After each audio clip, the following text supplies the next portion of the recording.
Hey folks, Quilly18 here, and welcome to our Saturday live stream. And we are taking a pause from EU5 to get back to Dwarf Fortress because it's such a good game, and the Siege update is now out. Got a little confusion last time we streamed. It had been the announcement that it was coming soon, not that it was out yet, but this time it is definitely absolutely out, which probably means chaos and fun is about to ensue.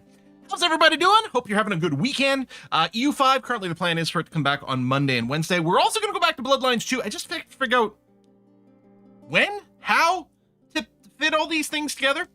Also yesterday, a video for Surviving Mars relaunch just went live. That was a sponsored video, but I love Surviving Mars, and a part of me is like, I kind of want to go and complete that as a Let's Play. So we're going to figure out how we're going to fit all these things into our game. We will see. U5 update schedule from Paradox looks good. Oh, that's nice too. Awesome. Hey, Quill, I got my girlfriend into watching your CK3 playthrough with this intro. Oh, that was a lot of fun. Oh, you're right. I'm sorry. You're right. I do have a Dwarf Fortress hat. My bad. There we go. Let's get that one proper in there. And I was wearing my Air United hat, partially out of like mourning for the state of Football Manager, but oh well. Can't win everything, right? Really want to survive Mars LP. Well, there's a very good chance that start of the video that we just did is going to turn into that, because it is nice to revisit it. Oh, FM26 no good. It's I can't. As of a couple of days ago, I don't know what the state is now. It was the 7th worst rated game on Steam of all time. Shoot. There's certain issues, mostly involving, most people say the match engine is quite good, but that everything else is pretty poor, especially the user interface and different things like that. Yeah, so we'll see what shakes out over there.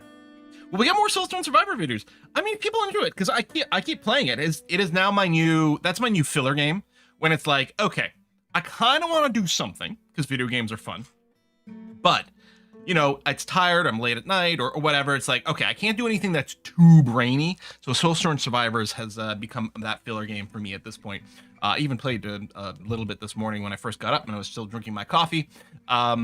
It's lovely. And yeah, so there might be more in there. We shall see.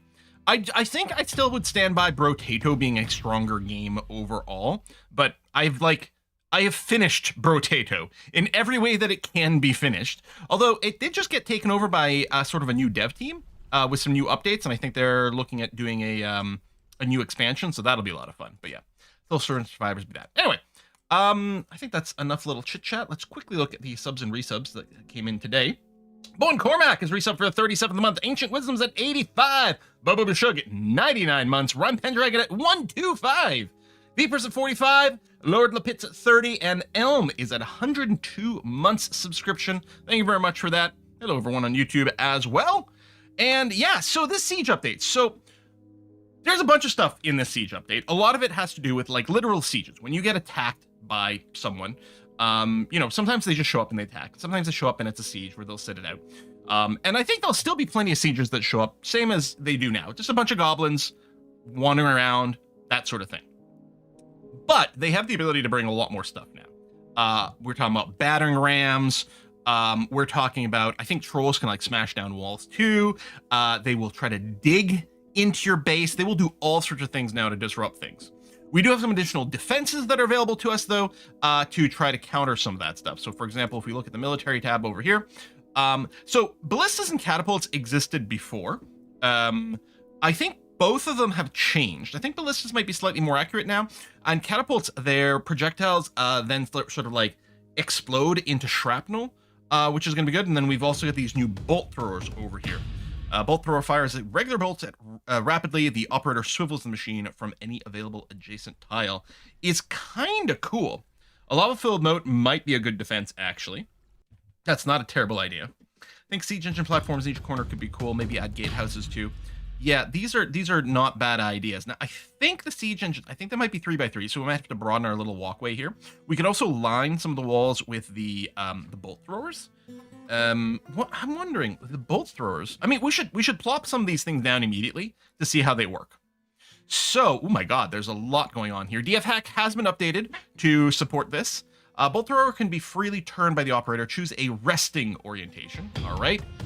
Bolt thrower part, any material. Oh, we might have to build the bolt thrower parts from the mechanics workshop. We shall see. I haven't actually explored with this too much. So they'll take a bin. Presumably this is probably the magazine where the bolts get stored, some mechanism, and some chain/rope, which we've got that. Yeah, we'll link next bolt thrower parts. So we're gonna have to make some of those. But let's say we start immediately by putting one bolt thrower, say right up over here, over this gate, and we can do some experimenting with it. So I'm assuming, yeah, that the mechanics workshop over here, rock mechanisms and traction bench. That's it? Really?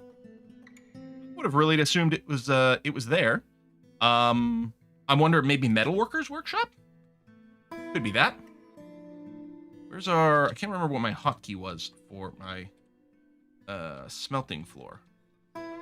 Shift F1, F2, F3, F4. Oh, there it is. Okay. So if we take a look at a magma forge, for example, I mean, we're gonna do it through the orders menu, but I kind of want to find it in here. Siege equipment, iron, arrowhead.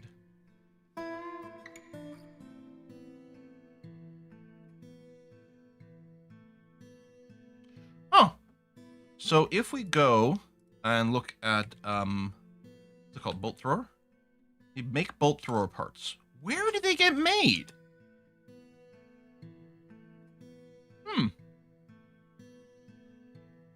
Oh, apparently they're made out of wood? I guess that's pretty legit.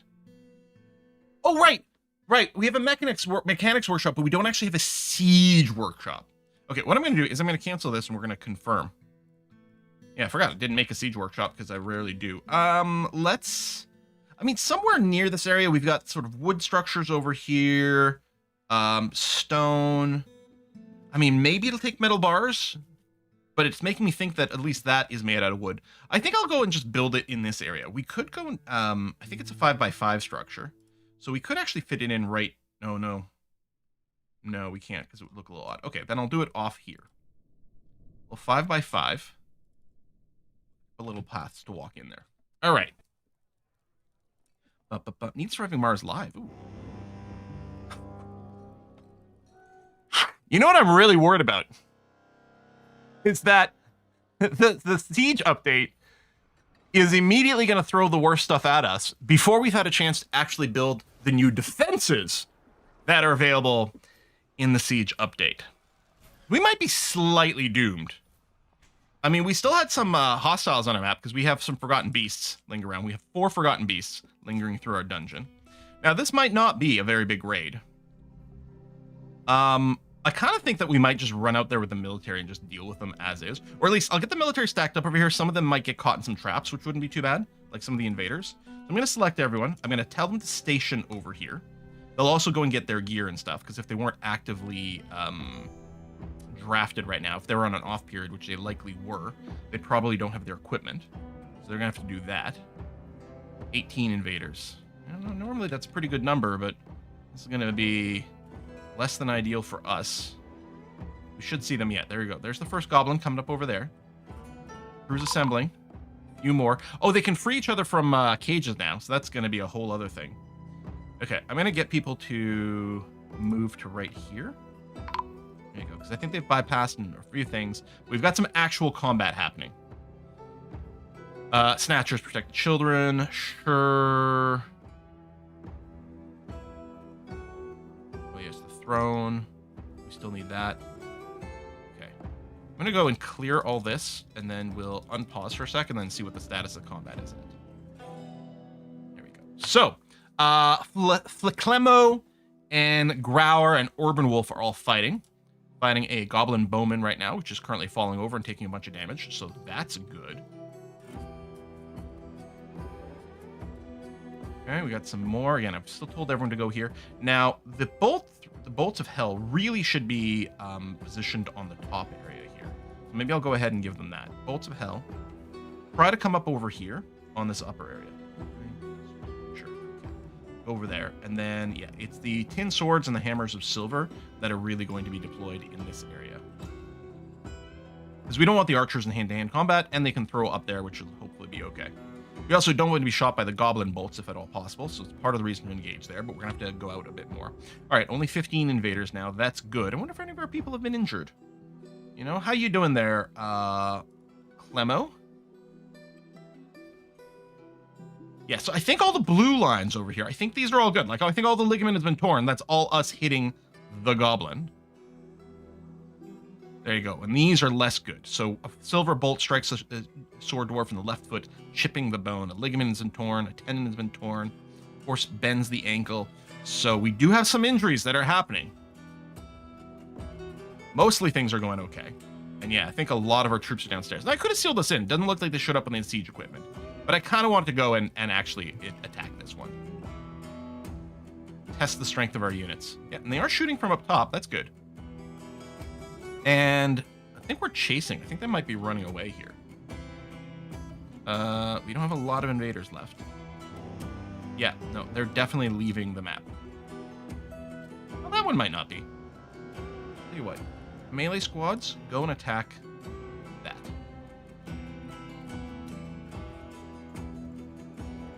Rebel, rebel, rebel. Nice. Anyone else still around? Over here. Like that. Go. There's 4 of them. Are you running? Yep, you're running. There you go. Siege is done. So we'll cancel all the outstanding military orders. Okay. No deaths reported right now. We probably would have been informed of the death instantly. But where is everyone going here? Storing out in bins. Are you going and claiming some stuff already? Would have thought anything military-wise would have been forbidden, but I'm going to do an unforbid all. For all the bolts and various things like that. We can go and collect them. We just finished a raid, so that's going to be okay. Okay. Immediate fun. Oh, and a petition. Oh, the Rangers Guild want a guild hall. Okay. That's fine. Our guild halls are on this floor. That's already assigned as well. So we're going to have to dig out some more guild halls. Okay, that's all right. So I think we were doing 11 by 11. Yeah, that looks right. And then I'm trimming out these corners. Now, sometimes I make the guild halls in different shapes. In this particular run, I'm kind of liking them being the same shape. In fact, I'm going to go ahead and re-dig out a bunch there for the future. Get that going on. All right. Hope you are well prepared for the snow. We already got a little bit of snow over here. It has begun. Honestly, it's been worse. You know, our first dusting of snow didn't happen until November. That's better than it happens sometimes. We have 2 injured citizens. We're going to take a look at them right now. So, well, it doesn't actually select them, which is too bad. But Ghost Boyson, how you doing? Diagnosis required. Your arm is fractured and cut open. Any nerve damage? No, you've got a fractured kidney. I didn't know kidneys could get fractured. Motor nerve damage. Okay. And then who's the other person? Oh, it's Clemo over here. Yeah. Ability stand lost. You did get shot in your foot. So hopefully you're being looked at immediately. Growler's getting rest. Are you? Oh, you're... That's interesting. We only have 2 injured creatures, but we have 3 people currently in here.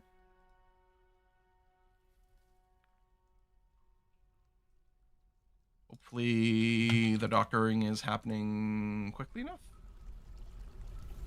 Oh, I don't want to choose the guild hall. I want to choose the hospital, please. We might want to take nuclear raisin off these other tasks, actually. And actually, I'm going to tell these guys to just focus on this for the moment. And then, yeah, nuclear raisin. We're just going to take you out of these jobs. Yeah, you're a High Master Engraver, and it's a shame to lose you, but I think we're going to do that. A Dirty Data Demon, we're going to add you to engraving. There we go. Someone just arrived here. Are you not in this tile? Is it in this tile? There you go. Nuclear raising is diagnosing a patient. Growler's on the rest. Okay. Let's get this done. You can get 5 to 15 centimeters of snow in Ottawa. Oh, wow. Yeah, I don't know. What's the weather report looking like over here? So -4 today. No snow today. No, actually, we're not really gonna. We might get a light dusting on Tuesday, Wednesday, but that's it. Yeah, so no, we're dodging the worst of it. That's nice. Nuclear raisin was then socializing. Okay, did you get diagnosed? Diagnosis required. Okay, some of it. I bet you your kidney hasn't been diagnosed, but you've got. I was gonna say you've got a foot job queued up. You've got a foot repair job queued up. Cleaning, suturing, dressing, immobilizing. Oh, we don't have a traction bench yet, do we? We have tables.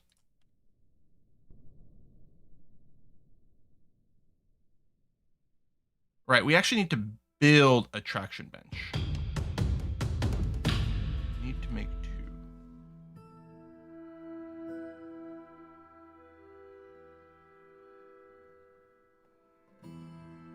Let's make a couple. Get them in the queue. 2 very different things there. Yeah. Mm-hmm. Ooh, a little bit of blood. How you doing? Have you been treated? Ah, okay. Yeah, 1 treatment has happened. I think you've been cleaned. Next, we'll need sutures, which might be happening now. Yep, there you go. Okay, so this view does an insta update. Suturing is done. Then you need a dressing. And then immobilizing means a splint. So not a traction bench. I can't remember what the traction bench is for. I guess it's to set the broken bone or something. I think with this, we just need a splint. Let's go Boyd. There you go. You also need some immobilizing. We don't have a job to make splints. Which is fine. We did buy a few.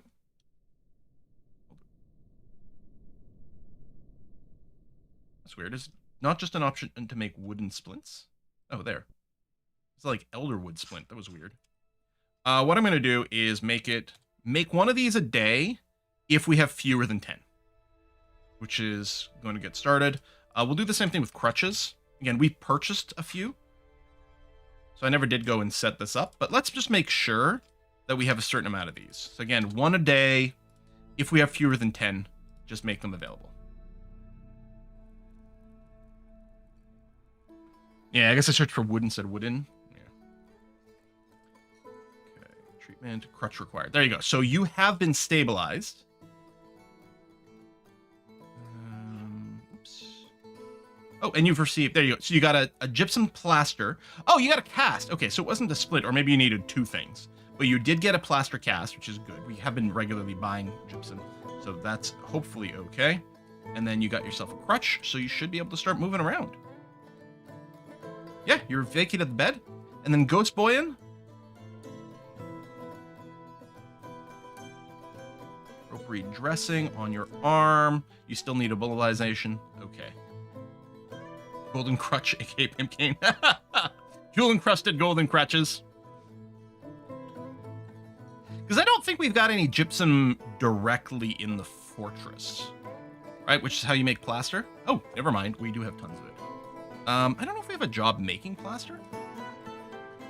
Probably don't. I don't even know where you make plaster powder.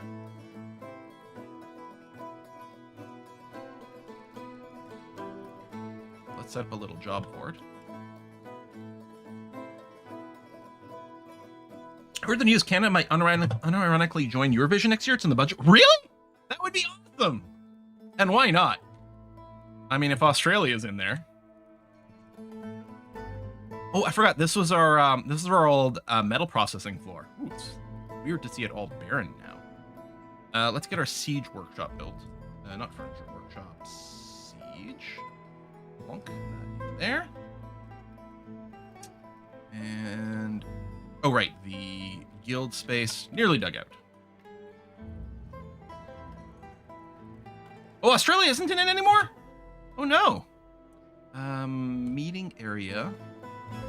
Playing. Accept. Create new guild hall. We need a rangers hall right there. Good. And then it's need to be fancied up. Let's assume a door. Oh, this place doesn't have any decoration. Armor. Oh, right. We built an armorer's guild hall to get a little cross training, but they don't actually have a request. I think I want some statues in this one.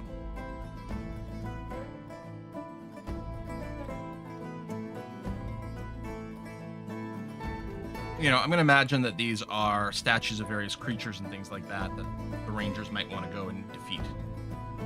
And I guess we'll also go and ask this all to be smooth, please. We have a land border with Denmark, so why not? That's true.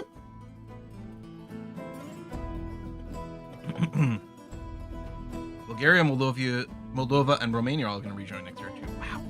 I love Eurovision. Okay, we still have an injured citizen. Are you not getting... Oh, this is Nelroy. Immobilize... Oh, no, I'm looking at the doctor. So there you go. So Ghost Boyan. There you go. Your arms are being immobilized. You're nearly done. In fact, that might be... Yep, done. Done. We still technically have an injured citizen, but I don't think there's anything else to do to you. I think you're just... You still have some stuff cut open. That's weird. But there's no treatment queued up. But you still have cuts open. Did we go and put a cast on this before you were sutured? Do we not have enough thread here? We've got a bunch stored. Elf, I might go and upgrade these numbers.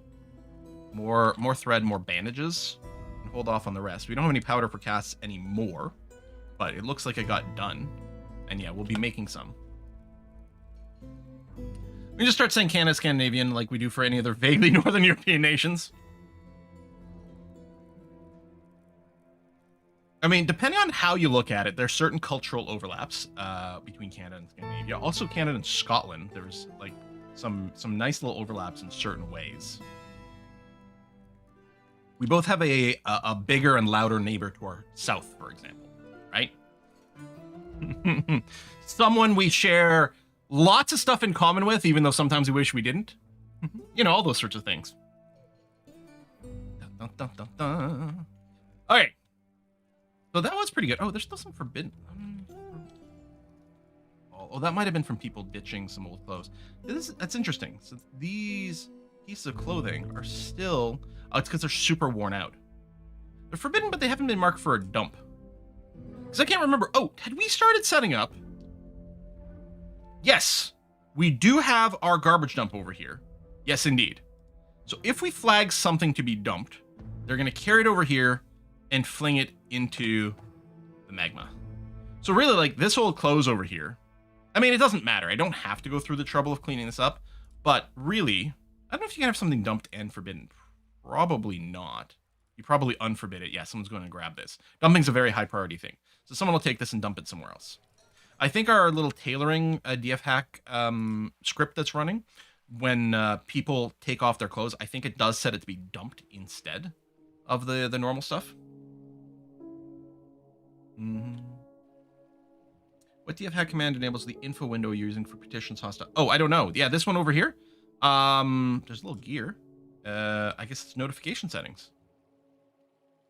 So presumably in our control panel, there are UI overlays. I don't know. Preferences or I don't know. Like, I think it's just on by default.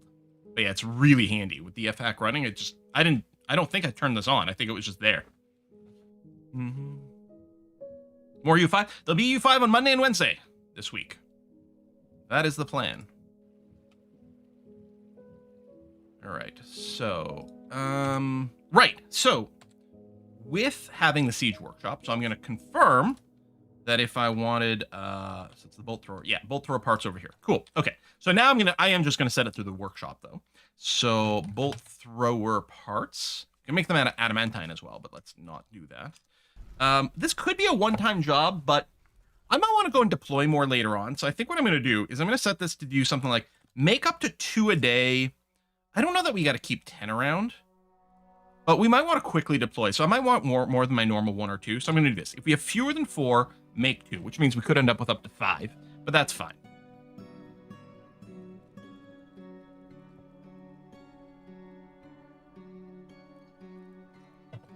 Everyone knows the most sensible thing to do when take off your clothes is throw them into the depths of a volcano. Exactly. Well, technically it's not a volcano here. It's just a magma sea. But yeah. Now, I think one of the things that is also present in the Siege update Not present in us because it's an existing save, but I think it automatically sets a siege operator work detail, which we're definitely going to want to do here. Because when we go and want people to work the siege tools, we want them to, like, we need some people on that. Although presumably by default, it could be, you know, everyone does everything. Okay, so siege operating. Siege operators. And then we're going to do another one for the siege engineering. This is the people who actually make the siege parts.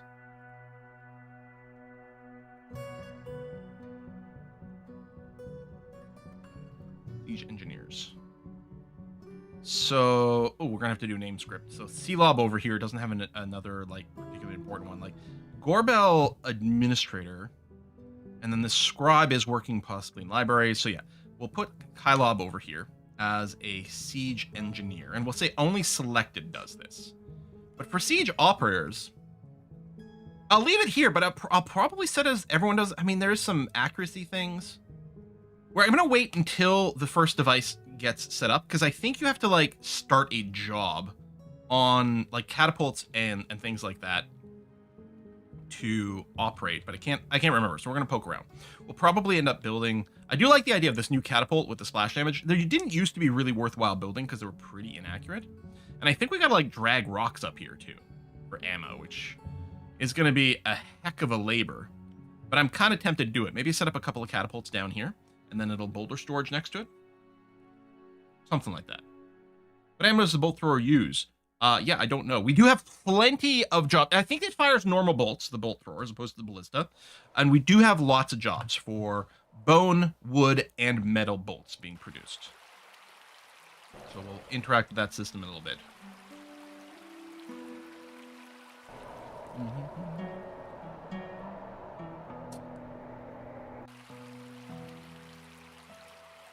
Oh, we do have a kiln. Is that where we make the plaster?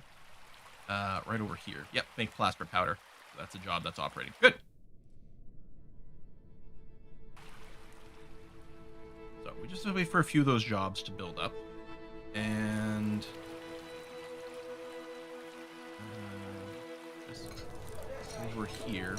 Oh yeah, I had to shoot a big smooth here. I think this is a low priority smooth, though. Hopefully it is. Or maybe I'll have to put a higher priority. Oh no, this is already there. Good. And then how's the quality of this? Okay. Once all the statues are in place, almost certainly. Oh, that's right. American glass statues. I forgot. They're very cool. That's probably what's being dragged over here. Yeah, clear glass statue. It's going to be heavy, so it's slowing people down. But yeah, once all these statues in here, I'm betting it's going to be high enough quality to satisfy that needs. Hope the goblins won't bring the Grand. They do bring battering rams. That is a thing. Actually, speaking of goblins, Sequence 7 here is a goblin poet, but they did ask to join our base, and, you know, we don't discriminate. Let's run the auto-nick. I can't remember, is it not an auto-nick all? There you go. Some people were still missing nicknames, so that has been done. Our dwarves are being automatically named after Twitch subscribers, just because it's the easiest way for me to get a name list in here. So my apologies to people over on YouTube. I still owe, well, that was for EU5. I owe, Fish Sticks, I think, a naming.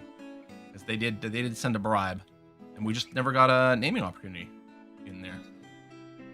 Don't discriminate. What about elves? I mean, if elves are willing to join and accept our dwarvy ways, that's fine. We don't racially profile elves. We culturally profile them, right? If they insist on tree hugging, then we can't be friends. But if they're like, no, we'll chop down all the trees and then we'll build things out of stone and metal, then it's cool. Pointy ears or not. We give them an honorary beard. Like a movie star in the 1950s. They get their honorary beard. There's a lot of people hiding their true selves back then. I mean, almost certainly still now, across multitude of industries, which is obviously crappy. I'm thinking like Rock Hudson and stuff, right? Didn't he famously come out at some point? I think so. I don't think I'm going to confuse between people. You can always trim their ears down. Maybe that's what happens. They get like cropped ears. No, the ears are fine. But yeah, we just give them a cat hair beard. That's how it goes. Where's that goblin turn on you? Yeah, next time an artifact goes missing. J'accuse! How are we looking over here? There we go. Oh, and this isn't one... Hold on. Nope. Oh, this just hasn't updated, I think. There it is. Cool. I think it just crossed 2,000.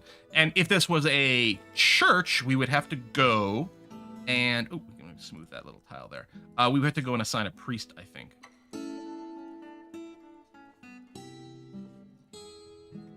Oh, is there still,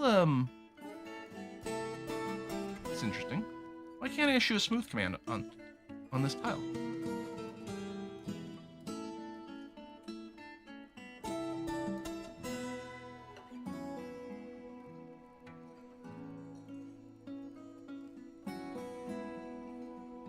Huh.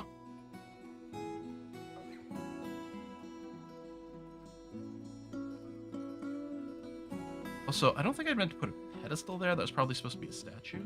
Why did I go in there?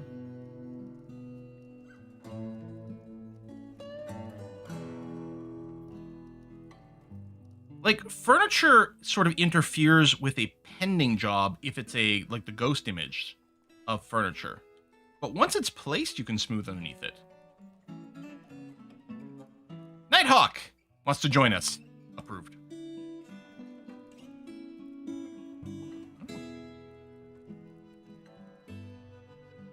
Different furniture has different rules. Okay, so this bolt thrower has been constructed. It's got a passive direction. Bolts loaded 0. Bolts nearby and available 5,600. All right, but assigned to squads, but under hundreds. Okay, and then we've got some buttons, which doesn't have a tooltip. I don't know if anything Dwarf Fortress has a tooltip actually. Defos wants to join us. Sure. Okay, what does this button do? Fire at enemies. Practice fire. Uses many bolts. Will also target enemies. Place archery targets for better training. Stand ready, but do not fire. Keep loaded, but do not stand ready. And not in use. Okay, so if I click this, someone who will randomly pick up the siege operator job. We don't have anyone assigned to it, but it is set to everyone can do it. So in theory, someone could come over and get this ready to go.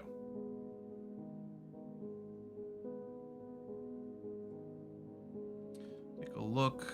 Make anvils is in there. Oh, right, Mad Alchemist. We do have a second Baron. We'll have to go and take a look at that. Okay, let me come back and take a look at this thing in a scooch.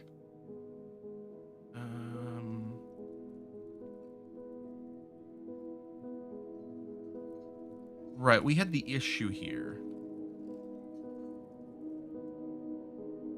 I think that was the real issue. We didn't have a space for this extra Baron in our plan. I guess I could just maybe go one floor down and kind of duplicate what we had going on over here.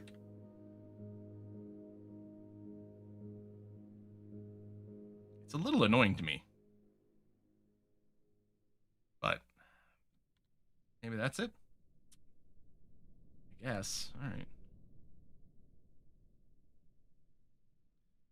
Then how big is this?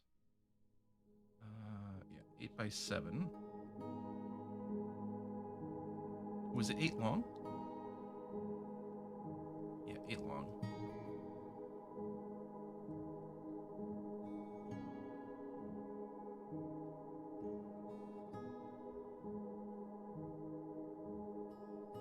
And then 5.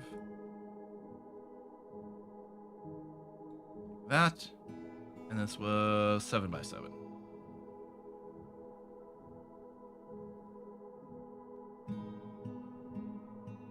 All right.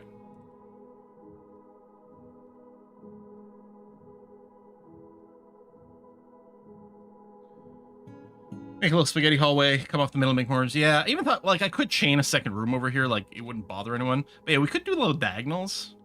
I think I'll do this anyway.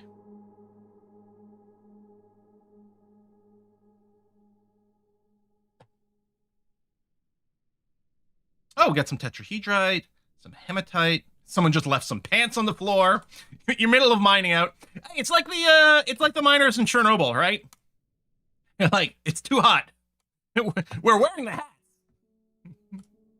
Excellent series. I would assume that anyone in here who would be inclined to watch such a series has already done so.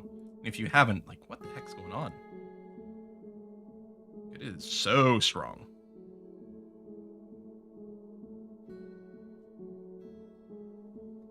Let's move all this up, please. Floral to themselves lock the door.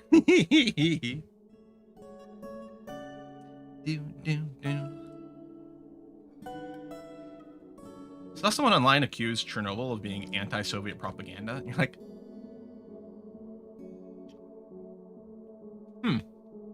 that is an interesting take. I guess. Oh yeah, it's winter, so we don't have our little waterfall, our little mist generator operating. Chernobyl was great series, yeah. Not great, not terrible. Can you tell the dwarves to haul away the rocks to do that on our... yeah, so there's a couple of different ways. First of all, if you just have stone storage somewhere, hauling dwarves will just grab some rocks and bring them over there. Now, we don't tend to build like infinitely sized stone storages because it mostly just generates a lot of busy work. Now, if you don't like the look of the rocks in a place, so you could, option A, build a huge stone stockpile, and eventually the dwarves will haul things away. Definitely recommend you put wheelbarrows in those storages because boulders are heavy and take a lot of time to move. Option 2, to clear the stone out of here, is you could use a dumping stockpile. So on this rock here is I could flag it to be dumped. If I do, a dwarf will come over and haul it to the near dump his stockpile, which I could just make like a little 1x1 dumping stockpile over here. It's a quantum stockpile to go and just drop all the rocks in there. That is viable. If I don't do that, I do have a dumping stockpile. That is my little like chute that drops into magma. So you can get rid of the rocks that way. The other thing you can do is you can hit this button over here. There, this rock is no longer visible. It's still there, but it won't be visible to you. And we've used that in the past to like mass hide boulders, so that we don't see it, so that it's, looks visually very appealing. So those are 3 different ways that you can handle it. If you've got all these rocks around and you hate them, they can be fixed. So, we're gonna copy the pattern that we've done otherwise. So we're gonna have a dining room in here. We're going to have the office in this top part. And then we're going to have a bedroom in the bottom part. And these, there you go, Mad Alchemist, and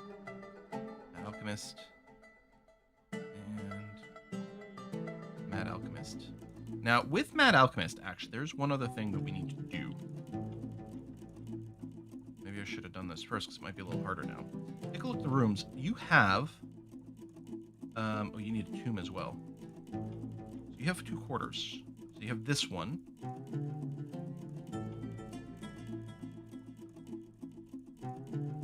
I was clicked on the top one, right? So the second one? Ah, shite. No, I got this the wrong way around. I'll click on the top one. It'll be a bit more obvious if I decorated them. So there you go. So this bedroom here is currently assigned to Mad Alchemist. What I'm going to do is I'm going to unassign it. Because what can still happen is they can go and, even if they've got the fancy bedroom, they still might go and sleep this one. They keep both of them assigned, which A, is wasting a bedroom, and could give them a bad thought of, I didn't sleep in the fanciest bedroom I possibly could. So, we're going to make sure it's that. Now, right now, there's no beds or anything over here, and the quality's not high, but it exists.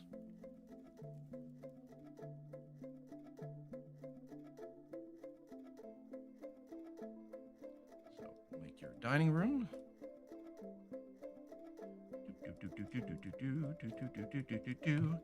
And then your office / study. I know you're going to need at least one of each of the armor stands and weapon racks. I'm going to build a pair because you might want a pair, and if nothing else, it adds a little bit of extra value. So you like that.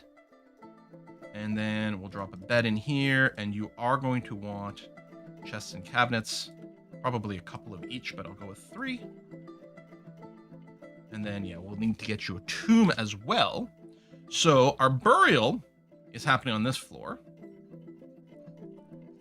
So what we're going to do is, you're just a baron. You don't need anything like insanely fancy. So I'm just going to make another one of these. Would be ironic. The new siege update makes siege operators really useful, and how the dwarf named after me died 1 or 2 streams ago. Oh, Greenly, were you like a legendary siege operator or something? Because I do expect the siege operators are going to be more useful now.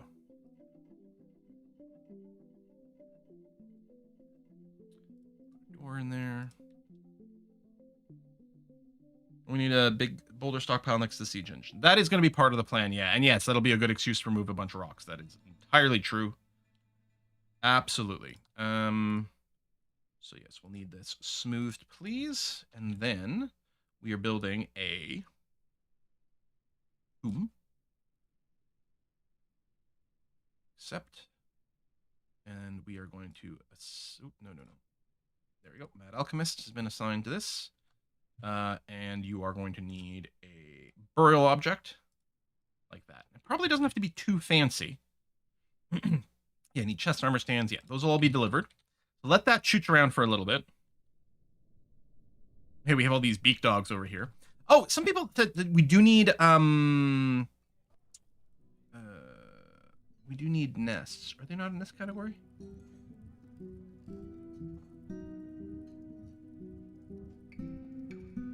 I'm not missing it, right? What category would it be under? Is it under farming?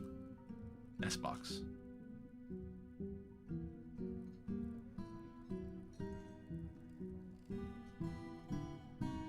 Because beak dogs are some sort of like bipedal bird, basically, with egg laying, or maybe a lizard.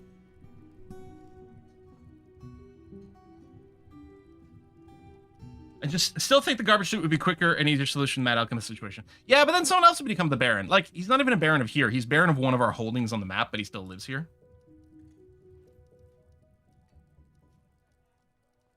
All right, well, you're happy with your dining room. That's nice. Yeah, just because the furnishing is in there, so that's great. They're like big chickens. Yeah, maybe that's more like it. We have a baby born! Okay, can't see anything during the autosave.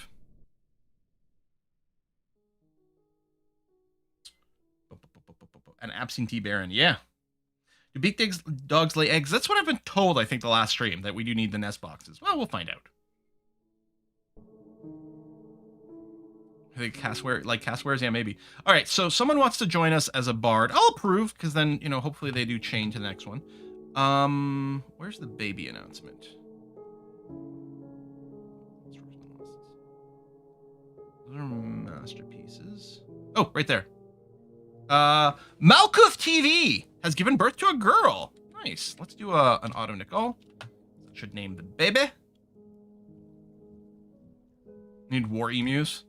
I mean, I think those are illegal from the Geneva Convention.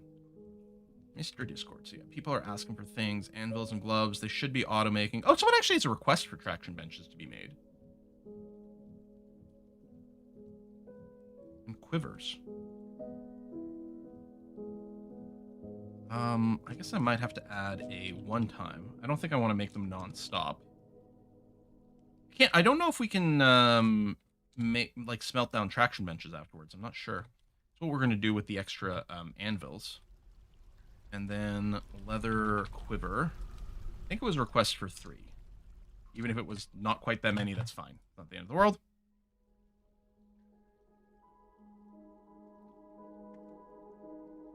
People always laugh about the emus until they meet one. I mean, they're dinosaurs. Like, there's no doubt about it.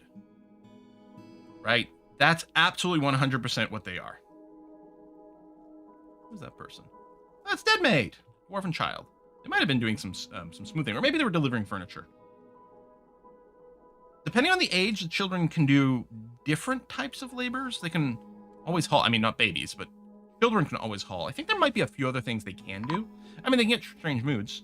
Thief.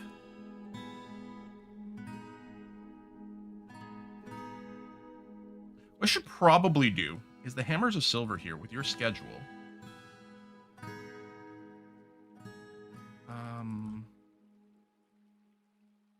Well, actually, there we go. I guess I have to do like a different variant of staggered training, because I was thinking we might want to have one of our 2 melee squads like always training. If we offset their training schedule, then there'll always be someone on the surface sort of just babysitting things. But I guess what I have to do is do like an opposite staggering. So it starts with off, then on is our current one. So if I add a new routine called, I don't know, staggered 2.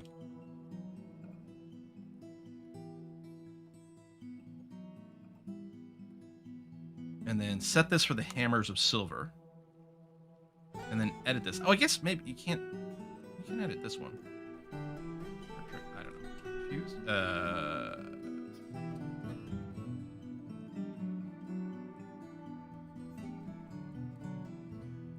Right. So we don't want everything, because that's important. Actually, I might want to do a change somewhere else. And then view schedule. There we go. For staggered.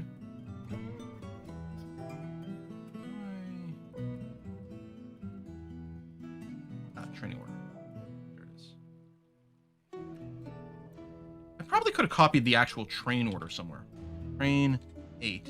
Oh, right. Hold on. Clear this. Set to 8. Do this. There we go. Train 8. Is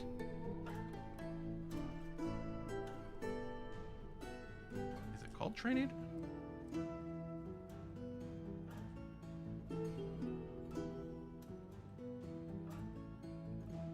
I don't know where the name gets used. Anyway, 3 months on, then 1, 2, 3 months off, then 3 months on, but opposite the other one. Theoretically, I set that up. So the hope is one of the melee squads will always be training on the surface, offset from one another. So when there's a thief, the melee squad happens to spot it, they might go and kill them. We shall see. Okay, we did go and clear those traps, just great. Those full traps had been sitting there for a long time. Like we had a backlog of like just miscellaneous hauling jobs. We still have, oh, we don't have a ridiculous amount in the trade depot. That's good. That's been cleared out. That's nice. A little bone stockpile over here. That's good. Is this game new? Boo FN. Do you mean Dwarf Fortress in general, or this particular campaign? Oh, there we go. We loaded our bolts. Wow, this really can fit a lot of bolts in there. That is crazy cool. I am playing on the Siege update. So Dwarf Fortress is not new, just in case I'm going to take the question at face value here. Dwarf Fortress is a game that has been under development for... Are we closing on 2 decades at this point? Somewhere around there? I don't know. And the developers still consider it far from complete. They have a vision that is grandiose. A couple, 3 years ago, I can't remember, a Steam version came out, which... has been lovely. That's what we're playing on here, with some updated UI and some visuals. And yeah, a big Siege update just came out that changes some of the Siege mechanics, including giving us some new tools to play. All right, so that's good. So when a siege happens, I guess I'm gonna have to go through to each one of these bolt throwers and then tell people, like, fire at enemies. I mean, I guess I could pick and choose which side to equip on. What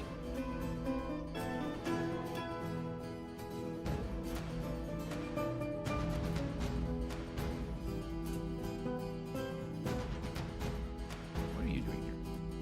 You're cleaning. Okay. And then down here, I do think I want to do some catapult stuff. So I think I'm going to go and build... orientation cannot be changed when displaced. Oh, right. These all have preferred directions. Should I set up 4 of them? Like for each of the main cardinal directions? Oh, Yeller has given a name to their shield. I mean, the attacks, I think, have almost always spawned in the top left corner. I guess I could have one catapult set in that direction. Let's start building one. So you are going to need some catapult parts. So I'm going to ask catapult parts. And I think it said it needed 3. So I'm just going to do a one-time make 3 of these jobs. It's an evil biome? No, actually, it's a perfectly sort of averagey biome. Cold biome, which is annoying. This brook to thaw. And then I guess, yeah, if we're going to do this, what I'm going to do is set up a stockpile over here or stone, but I don't want metal ores. I don't want economic stone, just the other stone category. Just random extra miscellaneous rocks we have kicking around. Do that. And I'll assign 3 wheelbarrows to this, please. Okay. Yeah, the visual for the catapult actually did turn. And as far as I know, the catapults still basically work very similar to how they worked before the siege update, except now I think the projectiles sort of explode on impact into shrapnel, which does make them a lot more powerful. But I've never really gotten around to using them much before, so it'll be interesting to see how we feel. Yeah, we can change the orientation of the bolt thrower, which is nice. I was thinking we'd put one maybe in each corner, and then maybe one above each one of these little doorways, especially if we decide to leave these open. I think I will go and just plop down a bunch of bolt throwers now. But yeah, I kind of feel like what I want is some sort of like mass management for these to be like almost like a squad command of like, yep, everyone go and equip these, but we'll see. All right, so those will be queued up. I do have a repeating job for the bolt thrower parts because I knew I would like want to deploy more later on. You recall there have been very few elves and a lot of Quill's DF runs. Well, in this one, there's no elven society around. There's still some elves. I mean, there might be some elven society somewhere, some civilization, but there isn't where we are. So we got no elven traders, and they're not going to declare war on us, which is too bad because it's always fun. But yeah, so the elves that are around are probably from a defunct civilization. There's a water cistern. Again, we do have a well that we use so we can access and drink from that, and access fresh water whenever we need to. This catch-all stockpile can always be expanded. I'm happy that it's not full. Is there anything in this bag? I don't think so, because I think it would tell us, right? These are empty bags. Burrows! Withdraws from society. Moody Dwarf can't find workshop. Wait, what? Oh, exclaiming workshop. Okay, just needed a tick. All right. Let's see what they claim. If they've spent... Craftsdwarf Workshop. Okay, so that is the generic one. If they don't have a mutable skill, they can always do a Craftsdwarf Workshop. Otherwise, I think they'd use their highest mutable skill as the thing. And we're hoping to cross-train some people in some of the various Weaponsmithing Guild and Armorsmithing Guild to make some artifacts. Okay, Mad Alchemist is happy, except the burial chamber is not quite fancy enough. Admittedly, it's not very big, but we'll just go and we'll ask for some engravings here. Some of these engravings do well outside. That's fine. So this should set it over the limit perfectly fine. Send some squads and start some wars. I mean, we are aware of the goblins, and we are thinking about sending some squads out to go and attack the goblins. We've already done that once. Oh, can't find needed item. All right, what are you looking for here? Stacked leather, glass, and burning wood. Wait, glass and burning wood? What does that mean? Quarries is stone. Forest is wood. Stacked leather, rough gems, more leather, glass, and burning wood.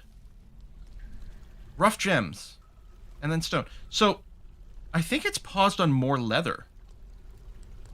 Right? Because these go in order.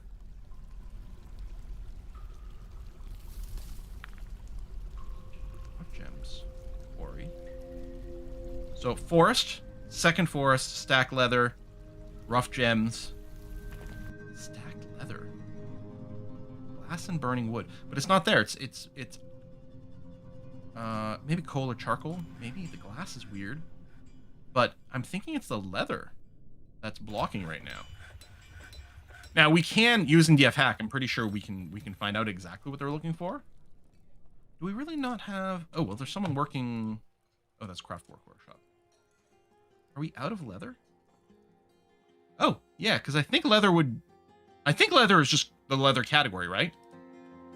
I could slaughter a couple of beak dogs or something.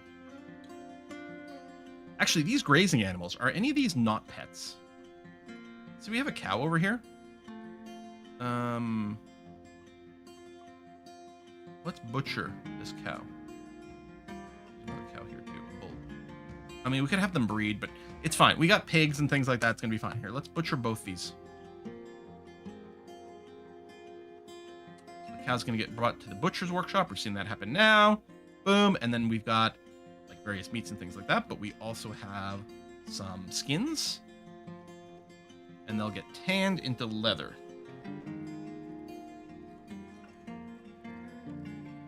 Who's the crankiest dwarf here? Dephos. Why are you so mad? Lonely, away from family, frustrated, unable to practice a martial art. You want to be in the military? I think Dephos wants to be in the military. Unmet need, martial training.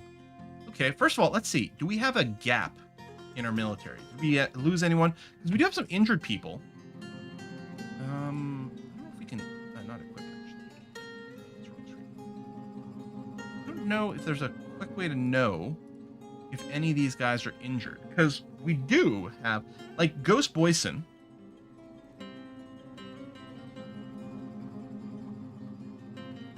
I wonder how... if you've recovered. Or if you have lingering injuries. Yeah. No treatment. You're quick to heal, which is nice. But I don't think you can heal the nerve damage. So I think we might take Ghost out of the military. And instead put Defoes.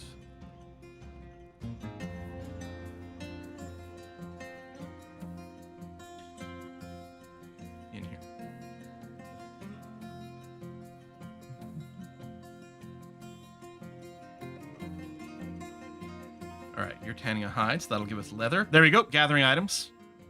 Exactly. Ooh, Castle Cups, Grand Guild Hall for the Doctor's Guild. Okay, so we have a Doctor's Guild here in the hospital. I don't know why it's called a statue garden in the name here, but it's definitely a Doctor's Guild Hall. So we agreed to build a Grand Guild Hall. We have some engravings. I don't think finishing the engravings would quite get us there. What I think I'm going to do is, first of all, I'm going to just make this bigger. Because that will help in and of itself. And then we can do more smoothing, more engravings. We could put some statues in here. You know, anatomical models, basically. Yeah, okay. We built the traction bench here, yes? The mechanics?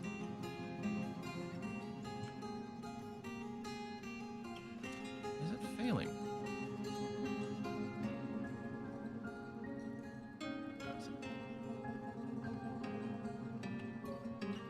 Need table in linked stockpile. Oh, do we not have any spare tables? Because are they still being...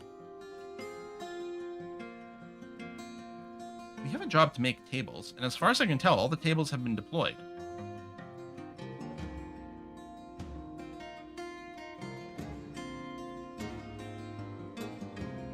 Might just be a backlog. But I'm going to do a one-time, just to catch up, rock table job of 10. So make 10 rock tables real quick. We'll use them at some point. Ken Burrow has become a mysterious construction. Nice. Should be fairly valuable. They went and grabbed a lot of stuff. And that one is not set to pull from just a specific stockpile. It should grab from anywhere. All right. Smooth. Oh, can you check what the glass fire was? That's a great question. Raw clear glass. I guess that was all it was. Yeah. Raw glass.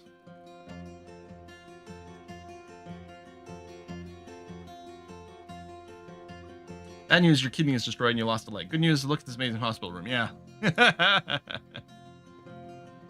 Sorry, mandated construction. Uh-huh. They really want a traction bench made. And I want a traction bench made.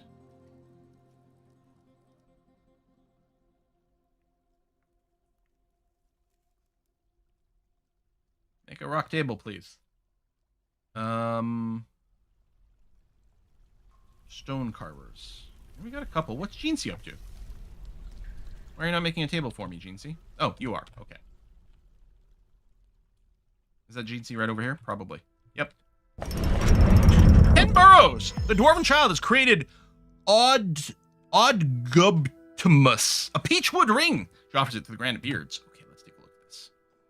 So, it means mob shoves, or mobs hoves. Probably mob shoves. 6,500 dwarf bucks. Ooh. This is a peachwood ring. All crafts workmanship is of the highest quality. It is decorated with cow leather. We know where they come from. The object is adorned with hanging rings of clear glass and menace of spikes of peachwood. On the item is an image of backpacks in pine. On the item is an image of 2 smooth pebbles in goose leather.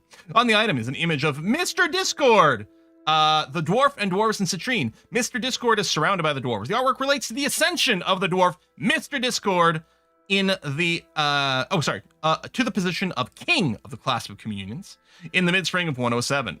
On the item is the image of a foxtail millet plant in Morian. On the item is an image of a hyena man in Gabbro. And it's indeed, Mr. Discord is our monarch. Dun, dun, dun. All right, let's comment in. And yeah, let's get some glass statues in here.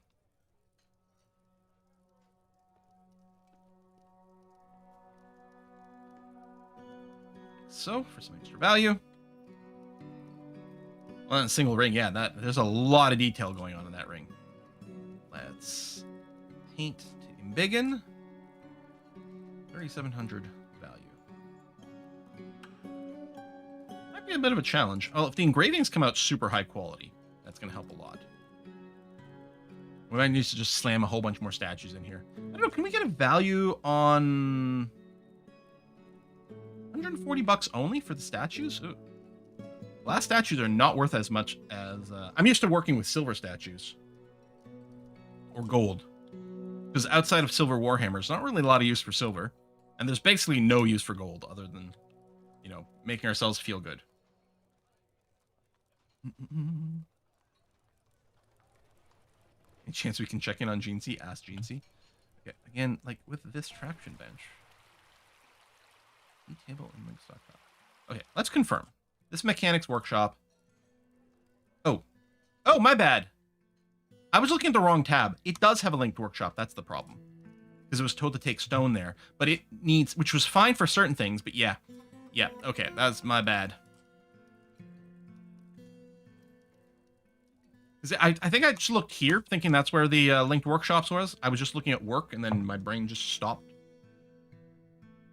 So yeah, they could get stone for making mechanisms, but they couldn't use the tables to do the traction bench. Okay, good. So that'll get us our traction bench in the hospital, plus satisfy the job that someone is looking for, and just keep this flowing well.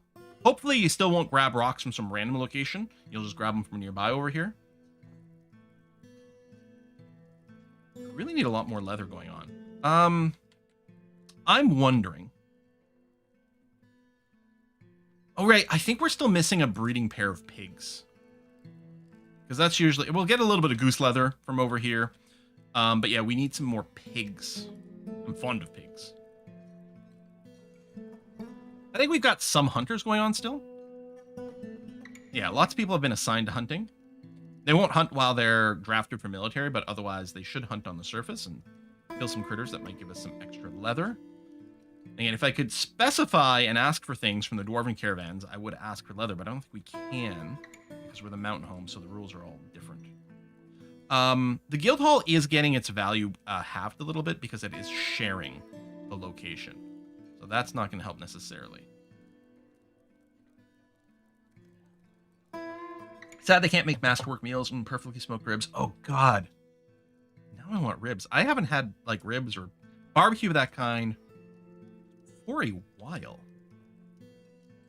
Tend to have it more when a Kiss for Luck is in town. Because Essentially doesn't eat meat. And so a lot of times I'm like, well, I'm not going to make this big, more involved thing just for me. There's lots of times when I do. But it's like, it doesn't feel as pointed? Isn't right. Like, the opposite pointless would be pointful? I don't know.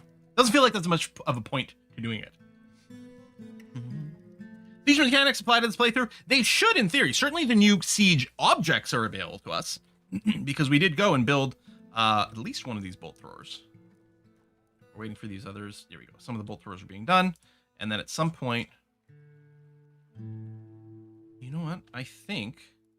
My stone stockpile... I think I put my catapult... It was probably on this frozen water here. So it canceled that.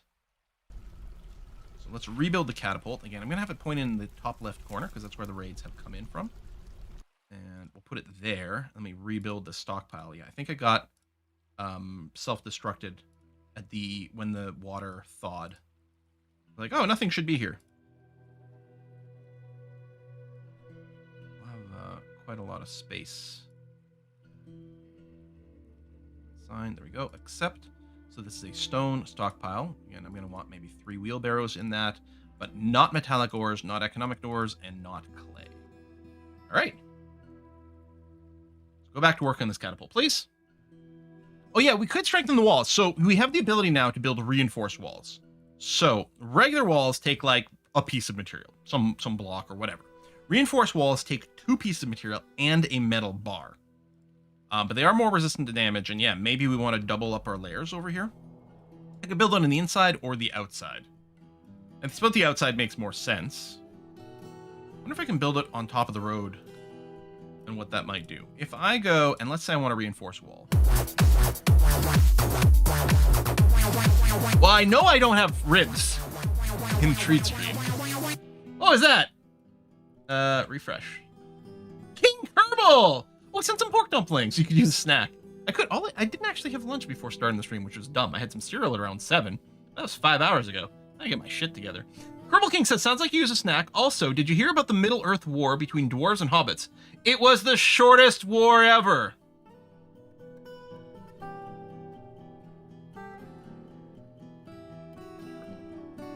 Terrible.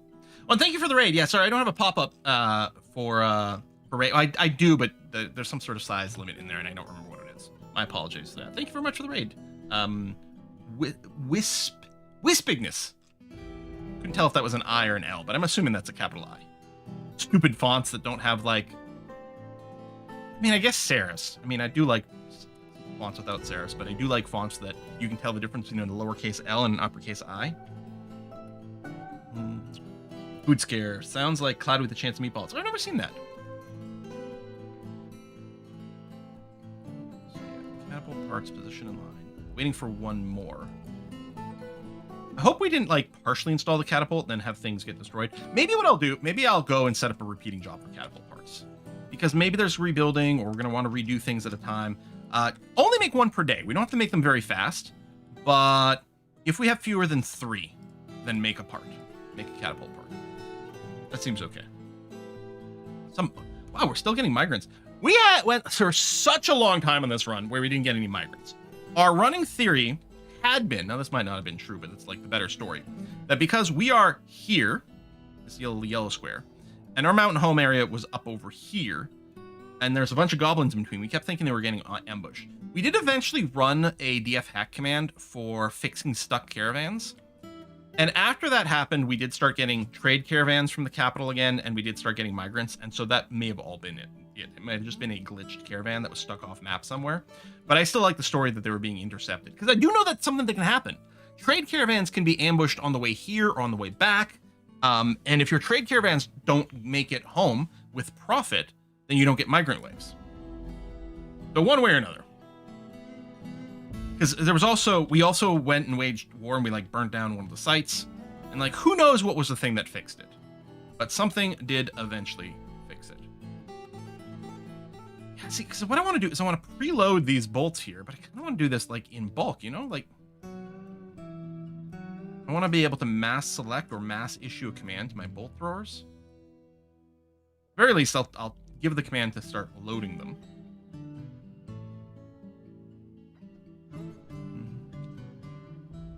Game is hard, it's just a glitch. Dude, that makes me laugh.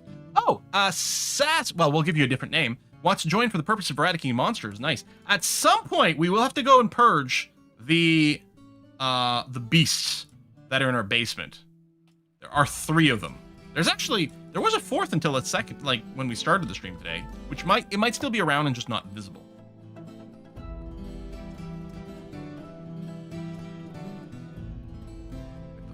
Are -114. Okay, so this here does reach the 3rd cavern layer. Okay. Which is quite fun. But yeah, hungry head. It's scary down there. We flood the cavern with lava. Oh, to kill the forgotten beasts? I don't know. Is there an infinite source of magma? I don't remember if the magma sea, like, refills itself. Or if we have, if we have infinite access to it or not. Might be relevant if we decide to go and make a magma moat. Or lava moat, I suppose.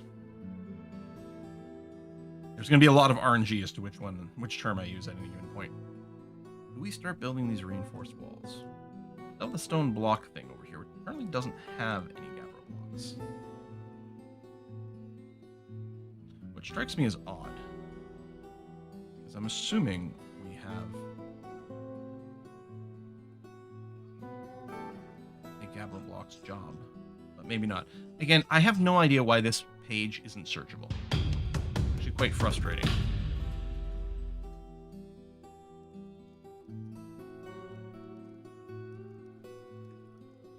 Gabbro blocks, yeah. We make up to 10 a day. If less than 50, not satisfied. So the game thinks we have up to 50 gabbro blocks. But I guess the question is, where are they being stored?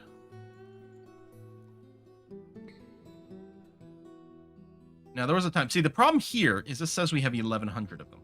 Now, this is including, like, installed ones, which is... Well, that number is... I don't know about these loose ones. These loose ones might not. Yeah, see, that's like pointing to the wall. I think they did fix it. Because it used to be that your jobs would count installed ones. But I thought they did fix that, because there's no way to put a variant here. Maybe instead of repeating jobs, maybe I should just ask for a bulk of them.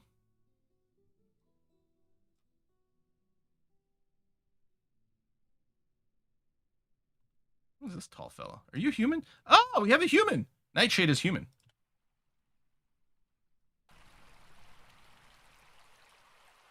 Oh, yeah, we need... I think it's rock blocks, isn't it? I'm going to do a one-time job for like 200.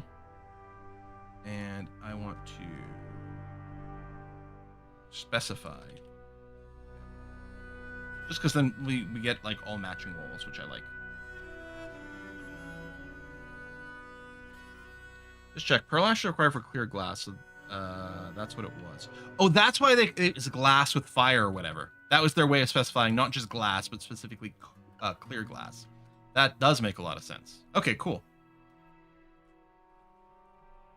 You're storing an item, but you're not using a wheelbarrow to do it. We did assign 3 wheelbarrows over here. Maybe other people are just using it. Or maybe we have a shortage. Oh, see, someone's using a wheelbarrow over here. All right, so it is happening. Surviving Mars in the game that made me not sleep during COVID. And now it's coming back? I managed not to play the last few expansions, but now I'll get sucked back in. Yep. They should name a faction after you. Well, they already added Brussels sprouts as a flag at my request, which was kind of amazing. So yeah, we don't have a faction named after us, but we do have a Brussels sprout flag, which is great. And yeah, I really enjoy playing Surviving Mars. And I was so excited when I heard about the Surviving Mars relaunched. It's really remastered, but you know, they're going for like the spaceship launching thing. Which, yeah, fair. Hey, Quill. How starter friendly is Dwarf Fortress? Debating it for myself. I have a chill game to play. We're not knowing what to do. I mean, there is a learning cliff, is often what people describe it as. But I don't know. Like, at this point, I've played it so much that I'm somewhat jaded. I don't think it's that hard to play. The user interface obviously is like, where is these things? What do they do? But that's, you know, why guides and Let's Plays exist, really. I have some old tutorials for it on my channel, not for the current build over here, although a lot of it still applies. Some of the buttons are a bit different. Kumil wants to join us for soldiering. That's interesting. In fact, I got enough people. I should probably go and like kit out an extra squad or two. Let's do it. Brand new squad. So I have my outfits over here. I've got my light outfit. So until people get a certain amount of armor skill, they really get slowed down wearing heavy armor. So we're going to define it with light. Attempted boats. Well, I'm probably going to change that name. I think we'll do more swords. I can't remember. Here you have to pick it through here, but there's another way just to enter it directly. No. There you go. It's going to be another sword squad. And then we have to assign some dwarves to it. So I want to exclude anyone who's already in another squad. Also, anyone who's got an infant. I suppose we don't want anyone who hates combat or is maimed. I guess, really, I want to exclude all these. I should just do it this way. I'm going to exclude okay, Annabella Carrot is a doctor, but isn't actually assigned a doctoring job. And they're actually already an adequate sword dwarf. All right, Carrot. It's okay. Carrot never dies when they get named in one of our live stream things. It never, ever happens. They're always perfectly okay. So we'll go ahead and give them to the army. I'm going to skip over Boston something over here because they are assigned to smoothing. Although it's not the most important job in the universe. And I do like that you have some military skill already. I don't know. I'll leave you there. So let's go and throw these peeps in. Skip over some people who've got some jobs. Oh, the Queen Consort is one of our hunters. That's cool. Diagnostician, doctor. Oh, well, I think these are people. I think they're getting some doctoring skills by virtue of the fact that they're probably spending some time in the guild hall. And someone whose highest skill is weaponsmith. Although they're not assigned to weaponsmithing, so that's probably fine. I'm actually wondering about skipping over these guys. Shield users. Maybe I will. Weaponsmiths. So again, they're just training in the guild, which is why they got that, but it'll be good when they get a strange mood. All right, let's do that. Good. So the tempted swords, and what we can do is, I mean, there's no conflicts or there shouldn't be. I don't know. But people are going to start gearing up. Oh, and then I've got to give you a schedule. So I'll give you, I'll put you on staggered 2 as well. There you go. Good, good, good. Farmers Guild, they want an upgraded version of it. Okay, because we have a Farmers Guild Hall. It might have been our first one. No, Crafts Dwarf. Metalsmiths. Farmers Guild Hall. So you guys want it to be a grand one. Well, first thing we're going to do is we're just going to engrave everything. 2 petitions outstanding. Oh yes, the Doctor's Guild Hall is still outstanding. So how's this coming along? It's halfway in value.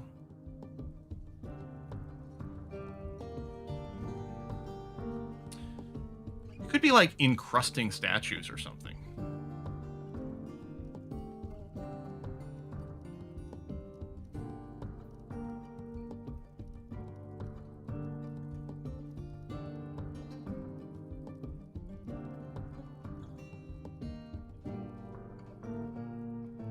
More beds. More beds would add value. Finally got this traction bench in place. That's good. Oh, someone wants us to make earrings? Oh, that's actually really annoying there, Walker. Okay, what I'll do is I'll add a stone earring? Rock earring. No! So I think that, like, the finished goods tend to use rock and the furniture might use stone? I don't know. Make one at a time. Make 1 earring per month, every month. Just so that we don't have to worry about interacting with that. Need some legendary hospital beds, yeah. We could put an artifact in here too. We've got a few. Let's go and put a pedestal in here. Which might end up just being somewhere else that people can rob us, but so be it. Hey, Quill, pay attention. There's a new subscriber. Hey, Ezio. Thanks for the sub. As a reminder, if you are a subscriber on YouTube, or a YouTube paid member, or Patreon supporter, you can join the Discord. Okay, we're going to assign a artifact. Can I exclude something that's already been assigned somewhere?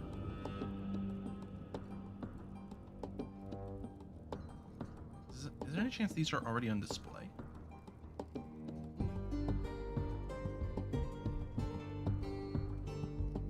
I don't know, but let's put that new ring artifact.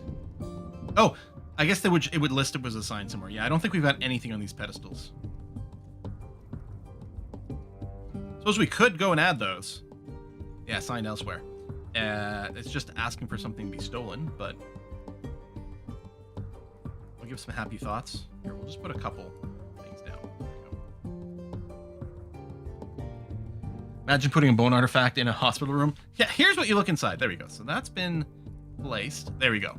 That is satisfied. That'll update in a second, but that is rich enough to satisfy here, thanks to the artifact. And our nobles are all good. Nobles are all good. Yep, there you go. Only one petition outstanding, which is for the Farmers Guild Hall. Which is this one that we're going to try to pretty up some engravings. And yeah, push comes to shove, we can slap an artifact in there. There's a duck in the hospital? What? I mean, that's fine. Haven't you heard about, like, how some doctors are quacks? Struggling to find the joke in there. I'm not entirely convinced I landed on the exact right one. Nick Pa says, someone saying it's a reach. Bit of a reach there with the duck joke. Yeah. Nick Pack says, how do you make the mist stairwell? So let's go and address that after the autosave is done. Is this? Yeah, that's fine. So, for the mist generator, for in the discussion. So right over here, we got the staircase, and you can see little bits of mist that are happening here. And what we're doing, and there's a grate in the middle here, we're just pouring water down here. Now, I don't think you actually need the grate for the mist generator to work. I think the falling water will just create mist. Mist gives your dwarves happy thoughts, by the way, which is the whole point over here. It's helping to make our dwarves happier. The grate is here so that dwarves don't randomly fall down the hole. That's it. I don't think it's required for the actual mist generation, but it's a good idea. So all you have to do is dump water into that. So one thing you can do is you can just go and channel from a source of water. So I have a brook on this map, and you can just channel to a spot and then, dig straight down, and there you go. You've got it. We went a slightly more complex setup over here because want to protect against a few things. First of all, we built this little channel underground. There's a little bit of a channel up at the top that you can see, but mostly it's underground here. I've got a floodgate that I can close. If I need to cut off the flow of water for some reason, I can do that by closing this floodgate. I'll show you the control room in a second. I also built a grate over here just to try to stop like invaders from deciding to walk through here, or weird fish things or something, I don't know. And then it floods down here. And then I put it into a cistern, so we have a bit of a stockpile to build up. Although the problem is our winters are so long and the brook is frozen for so long that we always end up running out of water for this. Eventually it does run out. So during the winter, we don't have the mist generator, but that's fine. You'll notice this little diagonal over here. So water, when it's pouring down, like if it were to fill up the cistern, it would then start going up and up and up and up and up and maybe causing some problems somewhere. For example, we literally have this area over here. I mean, we do have the doors here that would block the water, but theoretically there could be an issue where this overflows and starts to flood our fortress. Water pressure can be reset with a diagonal. Water flows through this diagonal, but then it resets. It considers this to be its proper height. So it will never overflow past this level. Like this is me going one level up. It will never overflow and flood this because we go through the diagonal, which fixes that. So that's a very important trick to use for resetting the water stuff. And then I have another floodgate here. If I go up a level again, this little room with these 3 levers controls those various floodgates. So one is the one at the surface. One is this one here. I don't remember what the last one is. Cistern drain, cistern access, surface brook. I think cistern access isn't connected to anything anymore. I don't know how I can see. Oh, show link building. Yeah, cistern access isn't connected to anything anymore. There used to be a floodgate here, I think, for safety, and I ended up getting rid of it during some renovations, never bothered rebuilding it. But the switch can turn off this drain if needed for some reason. So this, all it does is go and drop into another drop, falls all the way down through all these, misting, which is really good. And then at some point, it reaches the bottom, and then it starts pooling. Now, this could pool and overflow, and then flood the fortress up and up and up and up and up and up. What we've done to prevent that from being an issue is we dug to the edge of the map. Now, you can't actually dig this final step, right? If I zoom in, there's still a surface over here. There's a wall. You can't dig out completely to the edge of the map. But what you can do is you can smooth the stone and then carve fortifications in it. Fortifications like arrow slits. It allows water to drain off the map. That way, at the bottom of my little mist generator, the water just floods off the map and goes somewhere else. So it never backfills into my fortress. Every now and again, we get a little puddle that builds up over here, depending on how quickly it drains off the screen. But we are good. So there you go. That's the mist generator setup. And it is well worth it. Hey, we got our first catapult set up. Let's do the keep loaded, but do not stand ready. Okay. And did we finish? Wait, there we go. We finished these last two. Load and load, please. All right. All our bolt throwers are going to be loaded. Our catapult's going to be loaded. Watch your next siege is going to come from another area on the map, but we'll see. It is weird that you can't rotate these catapults. Like, these catapults were built on wheels or even on a, like a rotating collar. I mean, yeah, some of those things may have been later, but can't we get like a half dozen dwarfs to come over here and just like sort of pick it up and rotate it? I don't know. I don't want to have to build one in every angle. Yeah, like, we just got to build it on a lazy Stuzen. Exactly. Exactly. So early summer. In summer, we should get a human trade caravan. Maybe they come in midsummer. And then in the fall, we should get a dwarven caravan. And yeah, soon we are going to have to go and do some sort of raid. Look at equipment. Interesting that people are... Which one are you missing? Oh, you're missing the leather tunic. Presumably they have a job to make leather tunic. So it looks like they're not wearing any chest armor, but that's not actually accurate. They've got a steel mail shirt. They even got the cloak, which I think counts as part of that. Or maybe it's a back slot. I don't know. It doesn't show anything here, so it might be chest. Leather tunics. I'm assuming... Oh, human caravan has arrived. Hooray.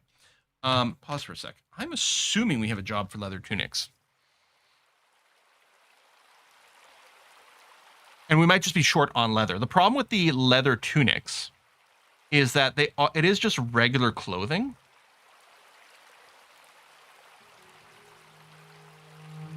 Oh, we might not. It is just regular clothing, so any dwarf might pick it up and wear it. They could also wear cloth tunics.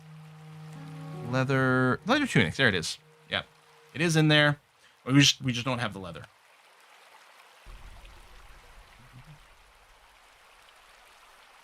Yeah, ongoing leather. I mean, the problem is there's just a lot of demand for leather goods right now. We need a massive amount. We need some pigs. I mean, maybe I should have kept the cows around as like kind of a breedable little setup for leather engine. I don't know. Having to navigate around trees. Ooh, 4 caravans. 4 wagons. 5! Wait, 6? I don't know if I counted one twice while scrolling. At least 5. Jeez. I guess we'll start to bring some goods over here. So I'm going to do the standard thing where I take all my finished goods bins and we just bring them up. Mostly we're going to sell mugs. They can, yeah, they can fit so many mugs in these bad boys. You know, it's like slap the side of the wagon. And yeah, otherwise food, drinks, all those things are fine. I was just watching the RimWorld, the Candyland run. Oh, I love that run. And I do want to start another RimWorld playthrough soon. Like, I'm getting itchy for RimWorld. Have to come up with a theme. It'll probably be a high difficulty one. Because the 2 ones we did when the latest expansion came out were sort of middling difficulty. The Star Trekkers run and the Space Pirates run? I don't remember what I called it, but yeah. Space Pirates and the Star Trekkers run. I think I did sort of middle difficulty because we're learning it and we're mostly just having fun doing design. But I think the next one will be a harder difficulty. Although I have to say, like, I might do another Space Pirates run with higher difficulty because starting with the ship, like, it felt so easy just bouncing from biome to biome. Or we ignore that space stuff and I finally do a run where our goal is to genetically modify everyone because I keep buying genetic stuff and then I never use it. I'll have to get lots of food production because there's a lot of genes that add food demand. Let's go ahead and ask the broker to start coming up over here. We're still waiting for a couple of bins to be delivered. Cows equal leather engine. Breed cattle and pigs. Never made that association. Yes. It's an infinite leather engine. Mm-hmm. Oh, see now I want to play one of like my board games. I want to play like Agricola or something like that. Great Western Trail is a lot of fun, speaking of cows. And engine building. Okay, why are these last 2 bins taking so long to get here?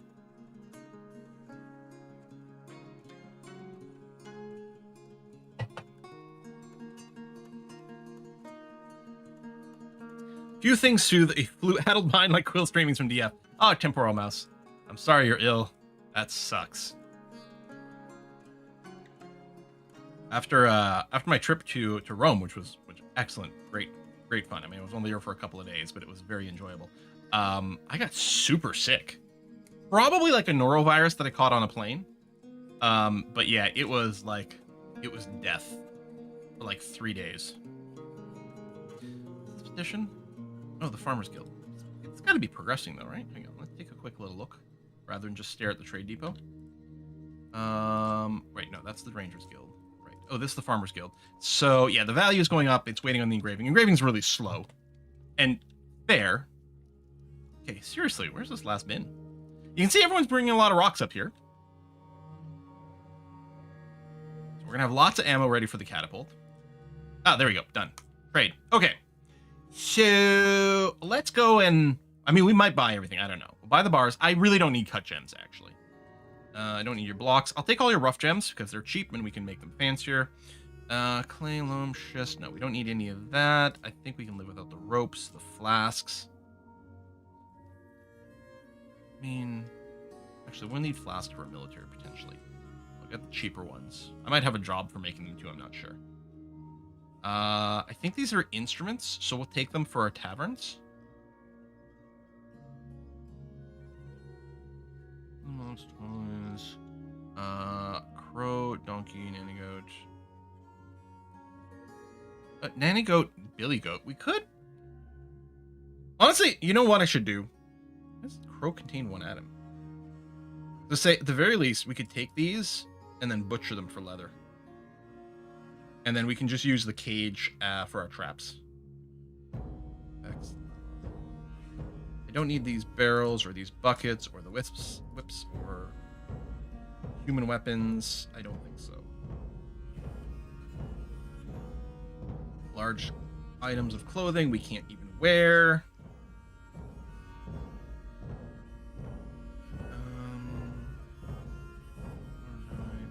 Just in case there's any like plaster in here. We don't need sand. We collect our own. Some of these surface plant seeds might come up. I don't know. Amulet. I don't think we need to buy bolts or crowns or large gems or anvils. Actually, might melt down some. We're not sitting on infinite meat or fish, I suppose, but I mean, our food situation is fine. Really don't need any of this. I will get the thread. This is all large clothing, so we can't wear it anyway. Some of these things aren't. We might take the backpacks and the quivers, sure. These are for traps. We've got a job making splints. We really don't need to buy splints or crutches.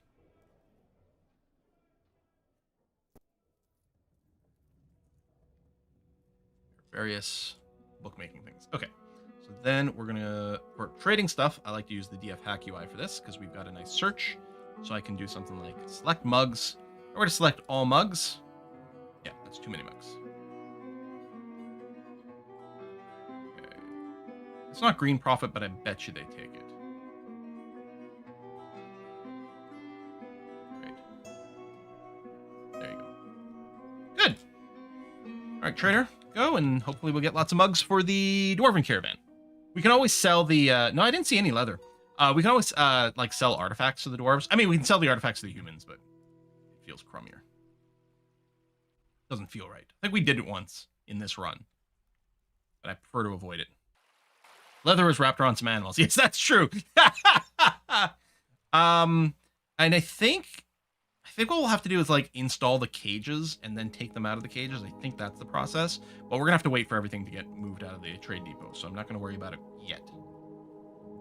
Actually, we might be able to, for the animals, we might be able to just bring them to the, to our pasture from the cage without installing them. We'll see. Who's the mad dwarf? Yeah, it's one salty dwarf over here. This is Dephos, meditating on depravity. Okay. We were hoping to make them happy because they wanted some martial training, so we did throw them into the military. So we're hoping that's going to satisfy some of their desires.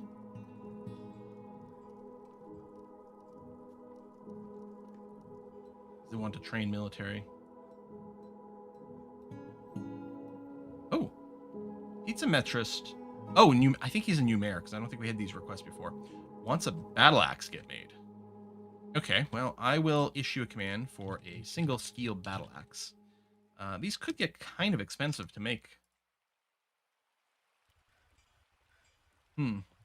Could always make a squad with battle axes, though.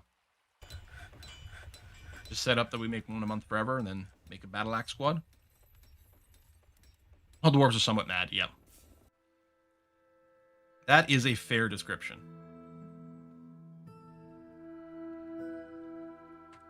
All right. I can't believe our nobles are satisfied. And over here... You're getting there.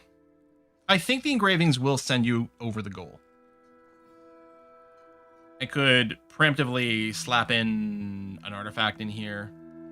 Some statues to go over, but I expect it's going to be okay. And yeah, this is our... I mean, I've got to admit, our throne room's a little bit lacking. I had assumed we were going to have to do more for the throne room to get it to an appropriate level, but because it's not even engraved. And it counts as Royal Throne Room. Yeah, there it is. Which is the highest level. Just by virtue of huge size and being smoothed. Oh yes, the hospital becomes a fancy hospital. It did. Oh yeah, because I put an artifact in there. We have an artifact on display, so that met that. Trade. The hostiles are just a forgotten beasts. Okay. Oh, it was an artifact thrown in the throne room. I forgot about that. Yep, that's right. We do have an artifact throne worth 11,000 dwarf bucks in here. I still might end up putting some like statues and things for decoration in there just for our purposes. But yeah, it doesn't need to exist for them. Oh, you're grabbing a rock. Is this diorite? Why are you grabbing diorite? And without a wheelbarrow. Maybe I need like way more wheelbarrows in each one of these. That's fine. Is that our king going to sleep? Yep. Okay. You walk into a gigantic sparse room with nothing but the most elaborate throne you've ever seen. This sounds like it's set up to like a D&D encounter. And the dungeon master is just like hoping someone will go sit on the throne. And then the players know it's like the throne must be a trap or something. But you're like, like a lot of times the players will be like, I will participate in the shared storytelling by sitting on the throne because it'll be fun. I mean, if a DM sets that up and the throne is like an insta-death trap, then obviously that's lame and then sort of ruins that sort of like cooperative storytelling thing. But if you accept that like, all right, something bad might happen, but it'll probably be a fun kind of bad. I will sit on the throne. And then you have to act shocked when something bad happens. The throne is trapped. No. Oh, our dwarf isn't quite as cranky anymore. It must have worked. We went from the full orange to sort of the yellow orange. This is why playing Wisdom as dump stat is tremendous fun. Absolutely.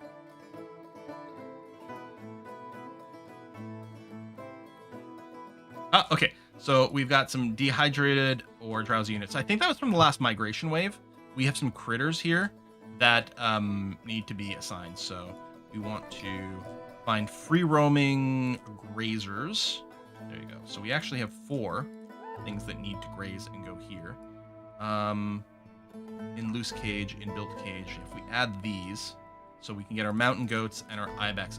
Oh, hold on. The mountain goats are not actually trained at all. So if we did this, they'd run around loose.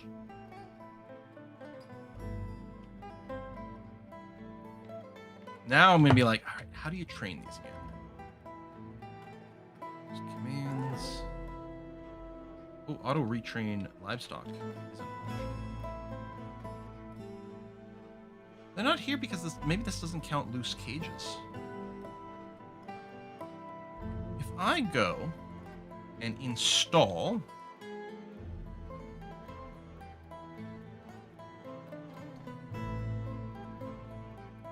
cage here with goat, that won't work. Would have to find it? Ooh, that's somewhat frustrating. Don't worry about it for now then. Oh, they're in the others tab. Cage invaders. There we go. And that's the train command there. I mean, is there a way to do this in bulk? I mean, some of these are going to be more trainable than others. I don't think we have a set train job. I don't know if we need it necessarily, but we might. Animal training.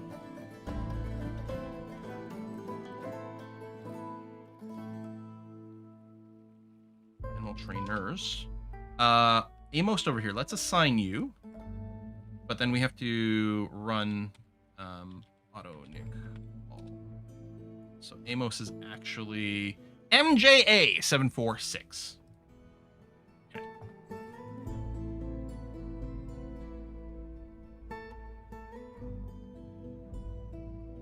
Some things are being brought here. There we go. None of the animals are dehydrated anymore. The caged ones might still have an issue, so we'll see what comes up over there. And yeah, leaving soon. I actually don't know if you can train the animals while they're in a loose cage, or if we have to install it, or how that interacts. We shall see.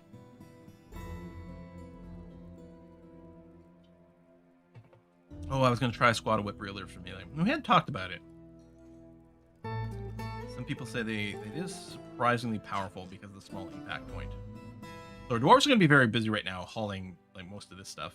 And there's probably lots of... Well, not as many hauling jobs. Currently, lots of people listening to poetry and stuff. Wow. Apparently it's party time. Excellent. Okay, petition outstanding was for the Farmers Guild Hall. Right. How close are you to... Okay, yeah, you'll hit that. There's lots of engravings. You're gonna be fine. Good.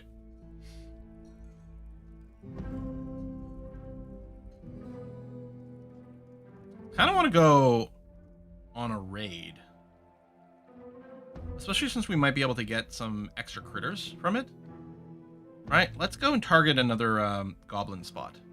75, 25, 60. 60 is probably a decent target. Let's go with this one right over here. So the Goblin Pit of Cruel Cages. We're going to go for a pillage. We're going to openly attack.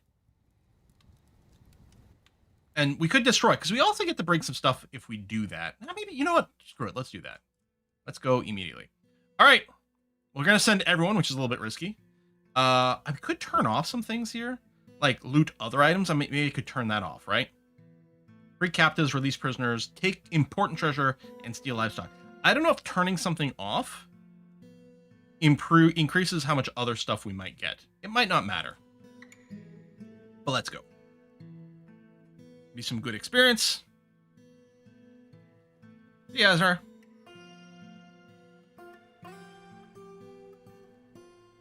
Well, Force of Darkness. So the raids do hit, I think, at the start of a season. So as far as I know, the sieges are there. So we should go and come back before the start of fall, because it's not very far. So I think that'll be okay. We can always seal ourselves up. Oh, I got a text message. Is that my dumplings? Heads up, courier's about to arrive. Okay, let's give it another beat, and then we'll get some dumplings. That's something like I never make at home, because it's tricky. Whether you're talking about pan-fried or steamed, they just like stick and fall apart constantly. Oh, some migrants arrived. Okay. Well, they might have brought some more critters with them too.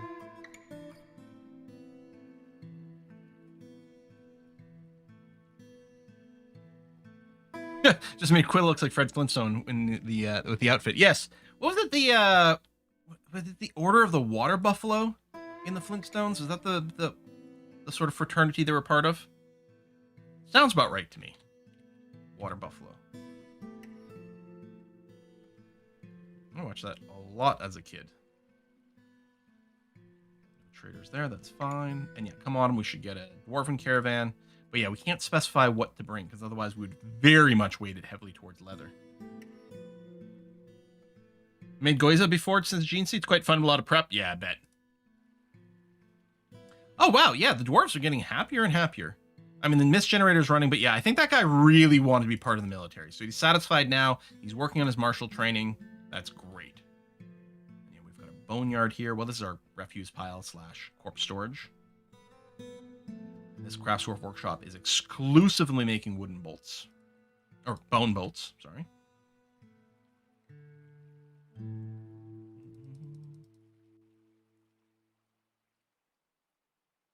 I need 10 hides. I know. Ooh. Oh, you were set. You don't grab. Yeah, let's go. And I mean, in theory, people should be loading the Gabbro chunks there all the time. I'm going to remove this link stockpile stuff, even though it's mostly desirable. But I suppose ultimately people should hopefully go and be bringing stuff over here. This is the Gabbro chunk storage. A couple of wheelbarrows. And there should be Gabbro lying around. Possible that there isn't.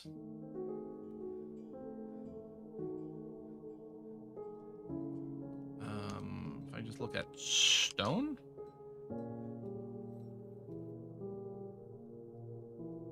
Chunks. What's it called? Not blocks.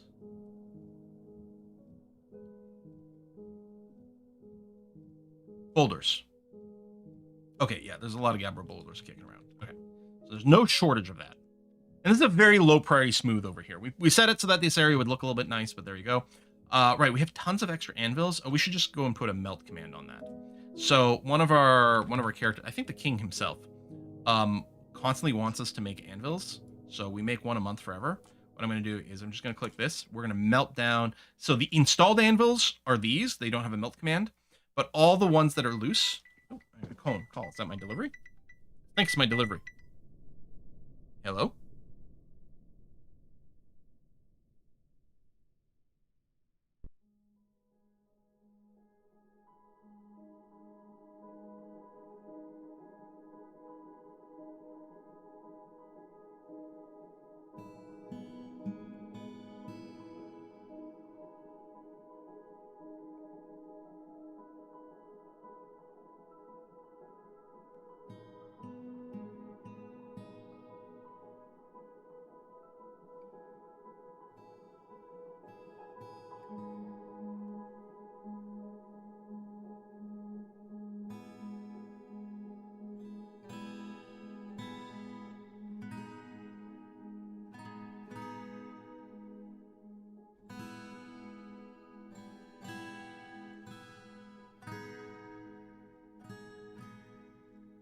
All right. Dumplings are a go. All right, so let's melt down those anvils, get some of the metal back. Boom.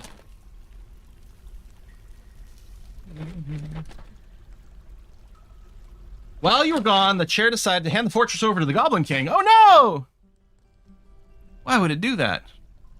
Troglodyte has given birth to a boy. All right. Oh, one of our cage trog... Oh, right. A bunch of random stuff is getting caught in these cages. We don't allow our dwarves to go there because there's forgotten beasts down below. Their squads, are they still gone? They're still gone. Oh, I think they literally just came back. The special orders. I love this symbol, but I don't know. Who dis? Bowman. Let's have pork dumpling, baby. Do steel anvils give any advantage over iron anvils? I don't believe so. I don't believe there's any difference.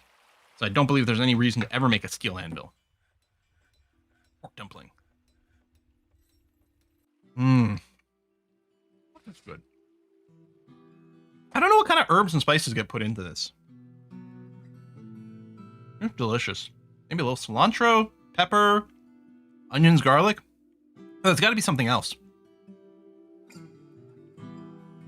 Chinese five spice, maybe. Chives. Chives are delicious. Okay. I think the peeps are back now. So, let's get the mission report. There you go. Raise cruel cages. In the midsummer of 109, the class of communions, that's us, attacked the immorality of silver, of the... Oh, don't scroll on me. Of the... Stop! I guess I can pause. There it is. Of the unkempt fiend. The dwarf Athos led the attack, and the defenders were led by the goblin some dude. All right. That's to confront. The Goblin Rithma was smashed by Clemo. So Clemo's clearly, they were one of the injured dwarves, but they're fine. Smash, smash, smash. Struck down. And I think we'd seen purple or red if something bad happened. Nothing bad happened. That's great. And then we want the... Wait, do we not have a spoils report? Did we raise it without taking anything back? I don't know why there's not a fast forward here. Did we really not come back with anything? Because it would be a separate report. Yeah, we destroyed cruel cages.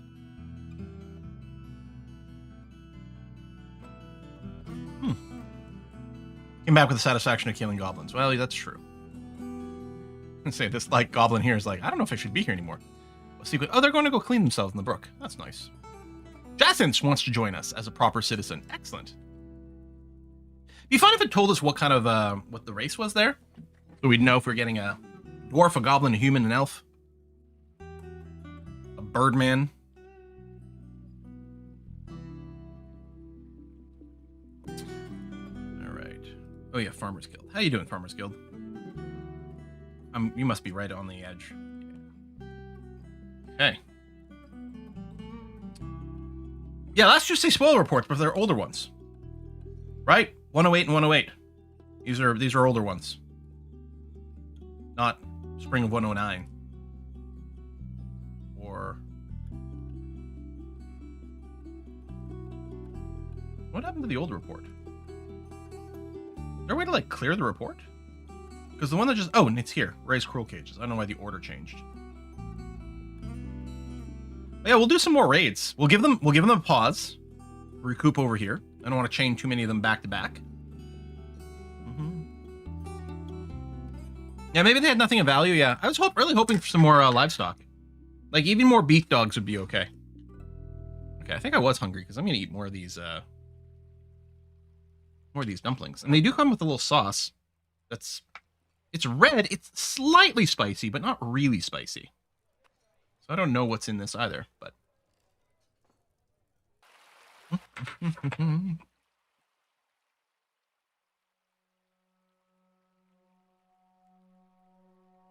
We could do an explicit, like, just pillage raid, but... Oh. Apparently I moused over hamster remains. But maybe we'll just keep raising the goblin sites. It's our mission to go and destroy all the goblin sites. No one came back injured, which is great. No one died. Which is surprising, but it worked. How many dumplings per order? 6.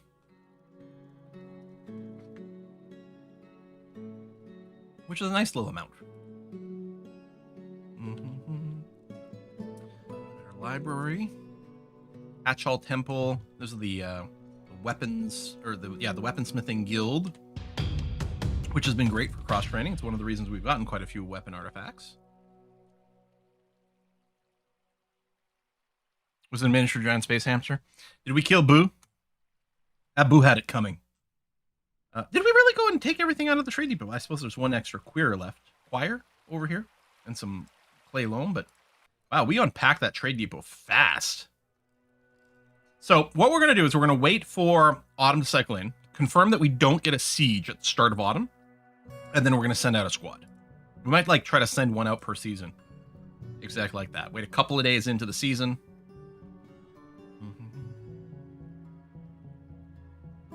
Birdmen make great lawyers. A couple people made lawyer jokes. Is this an Always Sunny reference, right? I still haven't seen that. I know. I really need to do that. Absolutely. There's another show that, for some reason, I have at least 2, but I thought there was a third show in my head that's kind of related. Arrested Development, which I have seen more than once. Always Sunny in Philadelphia. And I feel like there was another show that I kind of have in the same category in my head, and I can't remember what it is.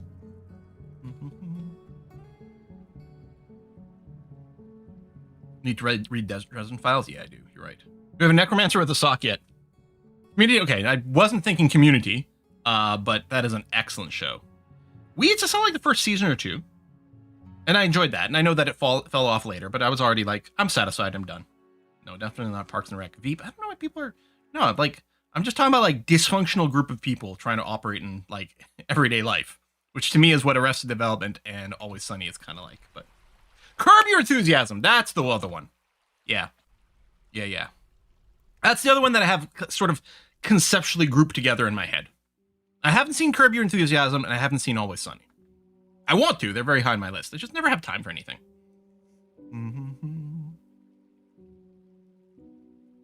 I've never seen Modern Family either. I've definitely seen Seinfeld. I have been alive for long enough that Seinfeld was just one of those things you definitely watched. I haven't like rewatched it. Like I haven't like binged it on streaming or anything. I know some people do. They just put it on a loop. Just blaming Surviving Mars on No Time. Yeah. Archer. Oh, I do love Archer. I've watched Archer a number of times. I really like the Archer Vice season. At first, I don't know. I think I was like, what? Really? I don't know, because it was like, it was so different. It is one of my favorites. And then of the Coma seasons, a lot of them kind of fall flat, but I do like the sci-fi one. I enjoyed that one a lot. Who loves Scrubs? I do love Scrubs, yes. They're coming back, right? There's a Scrubs revival that's happening soon. Okay, late summer. Again, we're going to send out our squads again soon. I don't think I have to do any more exploratory mining right now. I think we're mostly good on stuff. Oh, we're just shy by $100. Well, I was saying the glass statues aren't worth that much, but I think the ones we looked at were like $100 each. So I'll tell you what, I'm going to put like 4 glass statues in here, and that'll go and put that over the edge. In fact, we already have them, which is perfect. They get installed immediately.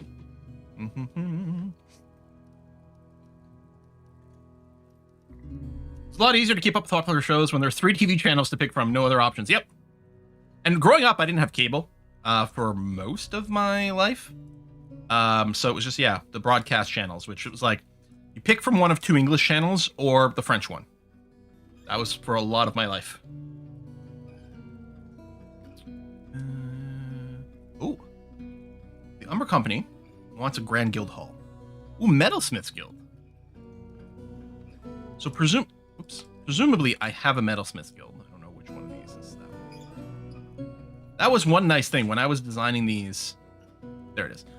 With like a particular style for what it did, it was a lot easier to keep track of what was what. So, okay, we got to bring this up to 10. There's always something. The forgotten beast, Ovus Gosmeragrong, has come. A towering, hairy rattlesnake. It has a stubby horn, and it has a bloated body. Its pale pink hair, this thing sounds cute, is short and even. Beware its poisonous bite. Oh, it's not even a cloud? Oh, this thing would be a joke. We're going to go and see where it is here, but we probably still won't want to deal with it just because there's other forgotten beasts in the same area. Anyway, we'll go ahead and put up the engrave command over here, and I know we're doing some of the hallway, and that's okay. It's got some more furnishings than this one did, and I guess it's got about the same. So depending on the quality of the engravings, it may or may not hit 10,000. We'll keep an eye on it. Okay, where is you? -8. So I think this is cavern level 1. Shit. Yes. So this is in cavern level 1, which has at least 2 other forgotten beasts still in there. They might end up fighting each other. We've seen that happen before. Is this the one that just spawned and it's not moving? Not paused. Huh. Alright, sometimes they wander for a bit before they decide on a place to park. It's possible. Are you stuck? Unless you decide to climb? And this is, I think, Fog of War. I don't think it's a cliff. You are wandering a little bit. So sometimes the forgotten beasts will fight each other. But yeah, at some point we'll have to go in there and fight. Late summer.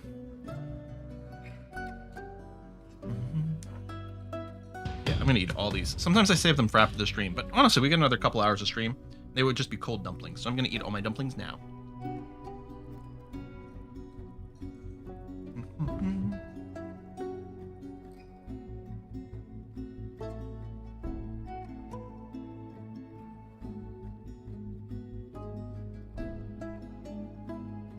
Real Luckless says, I grew up in New Brunswick. So I got to choose between 2 French channels.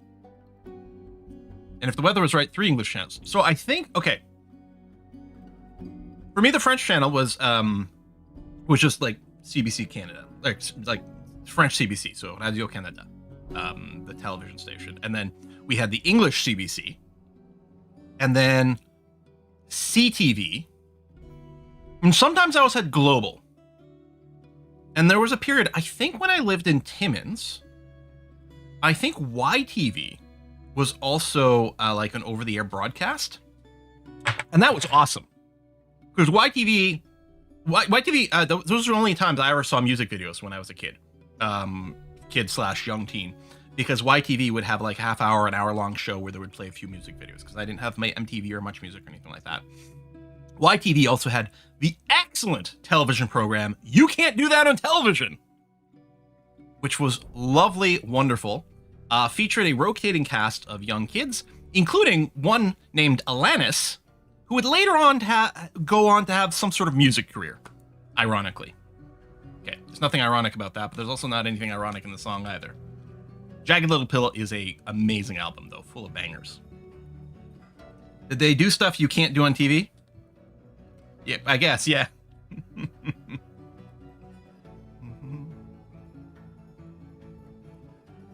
TV, oh, yeah, TV Ontario, I guess, had on and off. So it depends, because I lived in a few different areas, and some places we got certain channels and some not. Great Green Slime Days, yes. Lana thought coincidence was irony, a common mistake. Yeah. Yeah, or yeah, especially like negative coincidences. But that is, just people use that all the time, right? People misuse those terms.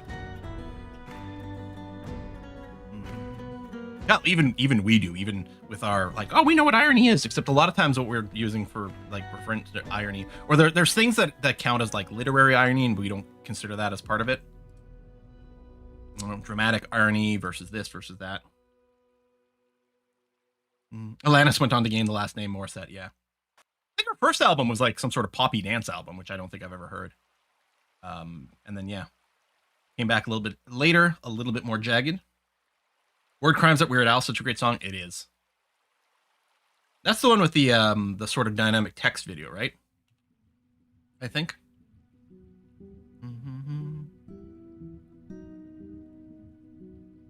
I was banned from watching You Can't Do That because I cracked a raw egg in my dad's head to wake him up in his bed. All right, it's early autumn. We're just going to let a couple of days go. I think the siege arrives on literally like the 1st of the month, but I'll wait until like the 3rd, maybe. I think the siege arrives on the 1st of the month. I may have said 3rd incorrectly there. Apparently, they can arrive on the 2nd of the month. A vile force of darkness has arrived, seeking a parley. The army is commanded by the Marmot Fiend. Holy shit, a demon. The Marmot Fiend Garum Idlejackals, an ancient and horrible demon escaped from the underworld before the dawn of time. In year one, Garum became the master of the Unkempt Fiend. Okay, so the leader of civilization, maybe? Or a goblin fortress has arrived. Beware their heavily armored elite goblin lashers. With them come monstrous siege engineers. Okay.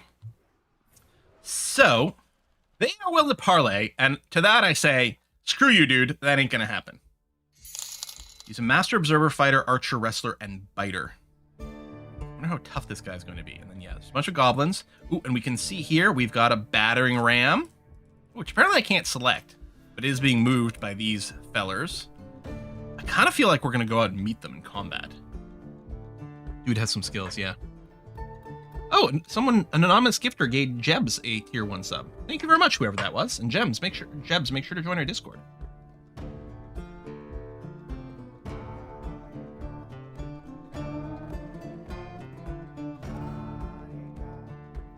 Let them close and bolt them. We also have the catapult. And again, they showed up in the corner that I expected.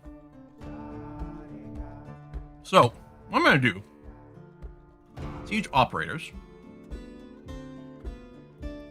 I'm going to go all leaves 8. We'll try to remember to turn this off after, because I'm going to tell these people, do this and only do this. You're here for siege work. Our catapult, fire at enemies. I don't even necessarily need all the bolt throwers active, because they're not coming from every angle. We'll do everything on the left over here, plus that. So really we only need 4 siege operators, but we'll make sure that more of them are active. They wish to parley. I deny. I decline. Done. Squads. Get up to the surface. Civilians. Let's do it. Let's activate the civilian alert. Pull everyone inside. I think that might include the siege operators. But let's just give a beat. Hopefully no one's outside. We're going to have to seal ourselves in pretty fast here. Okay, I'm going to call that. I don't see anyone. Hopefully that's fine. I'm going to pull this lever. What is this lever connected to? I can't remember. Nothing right now. Okay. We're going to seal these bridges. So that's going to cause this, this clothing over here to get flung into orbit. There it is. Okay, so now I'm going to clear the civilian alert. And where are the invaders? 29 invaders. We got some ogre miners, bland cave ogre miners, and a siege engineer. Okay. They're still kind of assembling a little while the demon is marching forward. Fire catapult. Grizz Wolf is going to fire the catapult. How can we best track like the landing? Like, we'll be able to see it hit.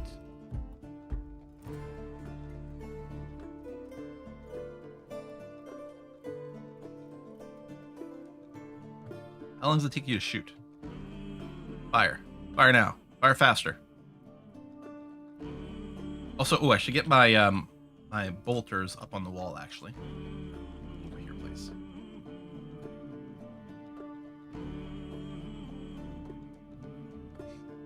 Got a chunk of andesite in there. Fire!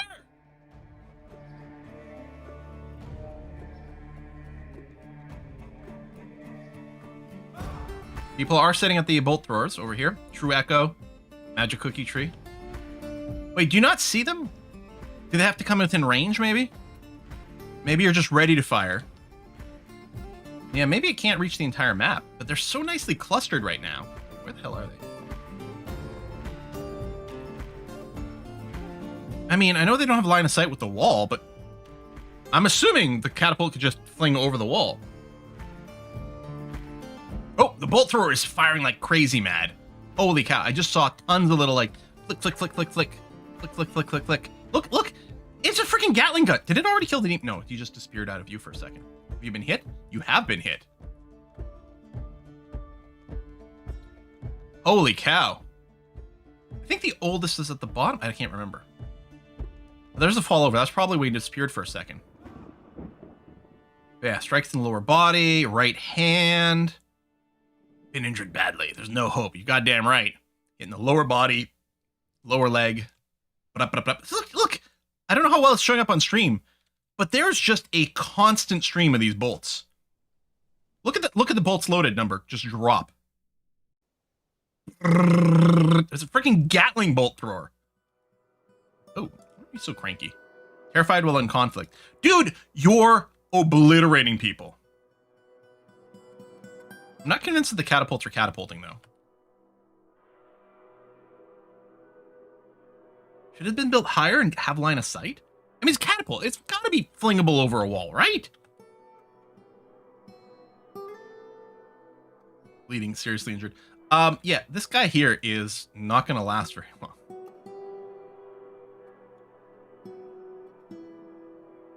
Oh, I don't see any more bolts. It must be waiting for a reload. Yeah, 0 bolts loaded. We got some nearby. It's fire at enemies, but presumably... Yeah, presumably someone will reload it. Like, I can say keep loaded, but don't stand ready. But I'm assuming if I have it set to fire at enemies, they will go and reload it. Number of invaders are already dropped. They had 36. Oh, there's more shooting, although it may have been from one of these others. There's still no bolts there. Or, oh, this is actually probably my actual regular, like, bolters, my ranged units that are taking some shots. They may or may not be particularly good at it. Strikes the master in the stinger. Ah, right in the stinger! Someone needs to run out with ammo in a cart, like the scene in nature. Yeah, I mean, there's tons of ammo sitting in here. I'm a little surprised. Oh, who's this shooting? This is inessential redundancy. It's taking some pot shots. Let's actually reposition my bolters. Do this part here. Like, I really want you guys to stand there. I might smash the wall when he gets closer, but he's having a hard time. Yeah, okay, no one's refilled this bolt through. Are the civilians maybe being scared off? Now, are you going to smash through this wall? Oh, where did you go? Oh, there you are.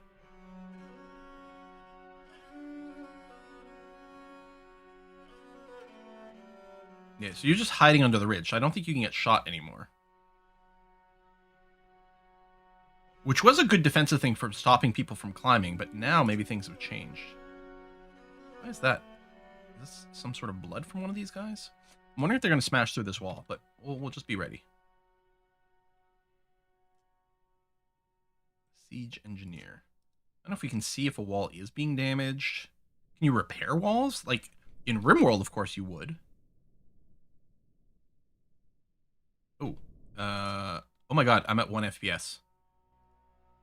I think there's some pathing. Oh no! Pause. Oh no, something. Okay, pause. So now you can respawn. No, I accidentally unpause. Pause again.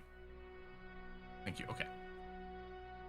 These guys, I suspect what they're trying to do is pathfind over and over and over and over again, which is completely killing the game performance. FPS is the final boss, yeah. All right, well, with that in mind, should we just open the gates and fight them?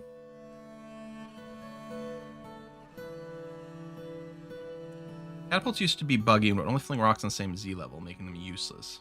Well, they're on the same Z level now.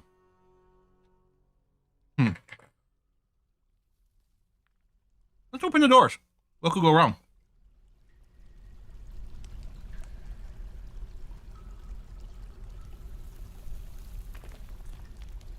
Yeah, unfortunately, both gates are on the same lever. We might want to change that. All right.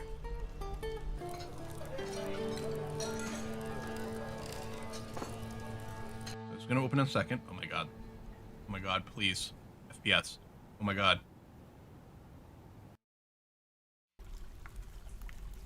Maybe we're going back to Europa Universalis after all. No. Once the door opens, I'm betting the frame rate will go up a whole bunch.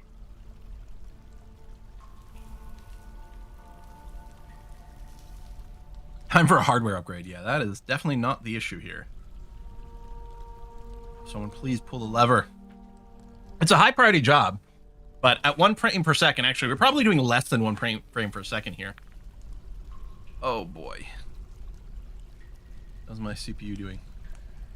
Well, the CPU usage is actually listed as quite low, but I think that's mostly because the core Dwarf Fortress logic is fairly single-threaded, because that's games for you. Games are complicated with a lot of interconnected systems, which makes multi-threading of general gameplay logic very problematic. I think what Dwarf Fortress does need, though, is if something like sort of each unit should maybe have like a built-in delay for when they can do a pathfind again, especially if they didn't manage to pathfind to wherever they're trying to go. They should be forced to wait like a few milliseconds before trying another one. Please open the gate. Oh my god. Like, okay, check this out. I'm gonna hit the up key. 1, 2, 3. 3 seconds to respond to a key input, which tells us the frame rate is probably something like 1 every 3 seconds. Oh, please open the gates. Please. Someone's got to be going to this lever, right? Someone's standing next to it. Are you pulling the lever? Nighthawk? No, you're going somewhere else. Someone come pull the lever, please.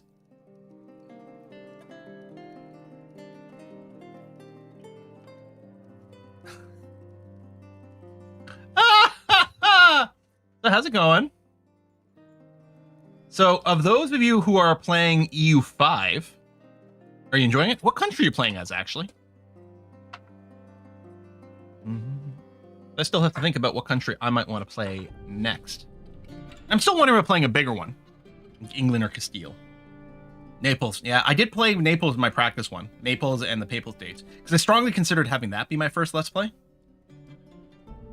Hungary. Hungary's a big old beast. Whoa, Parduk, you have 192 gigs of RAM on a data analyst computer. Holy cow. I've used it all and crashed it more than once. As Portugal trying to figure out how to crack India. What about Japan? I think Japan in the current version, I think I read that it's got some balance issues currently.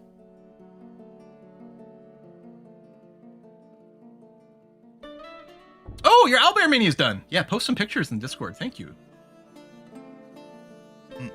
Can't get into U5. Tried it. There's so much going on. Feels overwhelming. Back to U4 for now. Yeah, because again, U5 is like U4 plus more features, plus all the features from Victoria 3, plus a bunch of stuff from Imperator, a sprinkling of things from Crusader Kings. Fast Dwarf teleports into the deliver. Yeah, maybe, since like presumably some dwarf is on their way over there.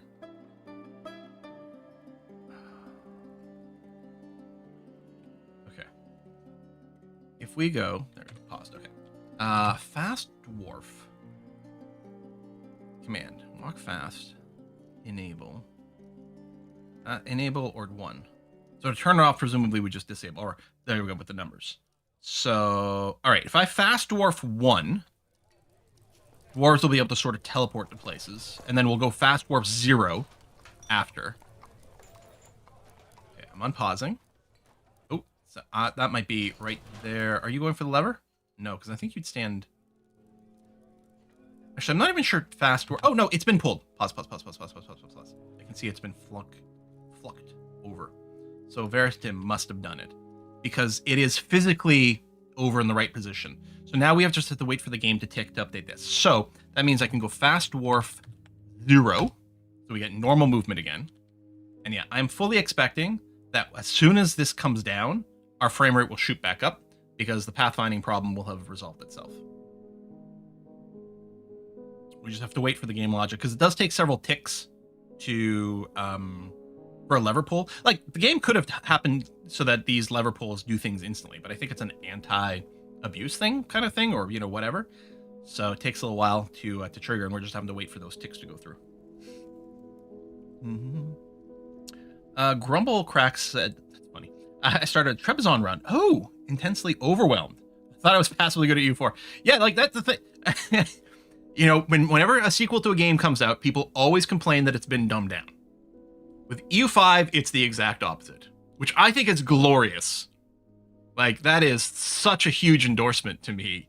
Like, that the game has so much going on, but it does have a lot going on. Okay, please. Please, game. Please, game. Oh, no. Pause a sec again. Pause. I think the frame rate's gotten worse. Okay, there. Paused. Lever. Yeah, so the command is done. We are literally just waiting for the game to update and drop the bridges. Well, this is going to be the rest of the stream. Another 2 hours to go. It's going to be watching a slideshow. Screen show.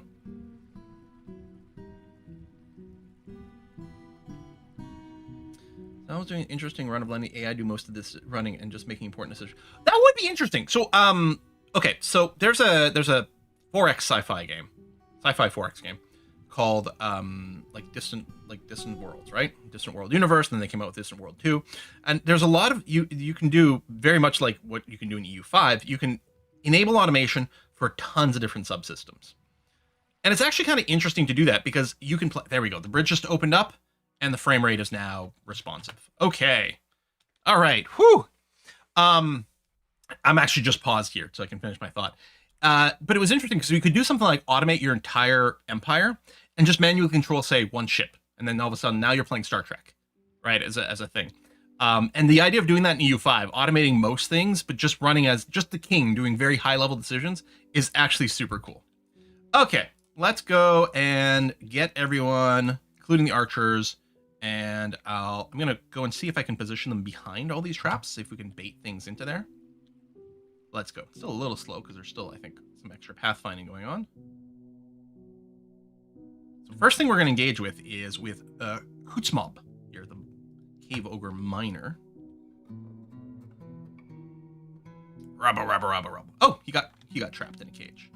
Okay, and then we got this demon, which is scary, but hopefully he's so injured that we'll have an edge. But because of frame rate, death problems, we absolutely had to engage here, whether we wanted it or not. All right. Strike him in the neck. But the master scratches the hammer dwarf. Part of he's an open. Ooh. Yeah, so I guess at the bottom is the newest. But who's the hammer dwarf? Is it Urban Wolf? Yeah, Urban Wolf is the hammer dwarf, so you are heavily bleeding. Urban Wolf might not make it through. I don't know. Let me specifically give a command here to engage on the demon. Everyone charge at the demon. Oh, is this one? Are you fleeing? Kill. Terrifying. I thought the kill command. I don't know. He seemed to be running away. Who died? Who's the body? Sadado! Oh no. Oh no! Oh no! Wait, we might have killed the demon. I think we might have killed the demon.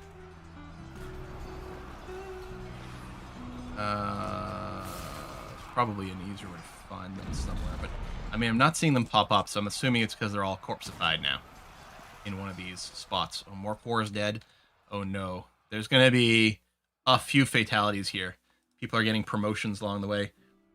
Pizza Metris mandate has ended. Great Griff has been elected mayor. I'm guessing Pizza Metris has just died. We had to open the gates because of the frame rate. Oh no, you're still there. I thought you were dead. Oh no.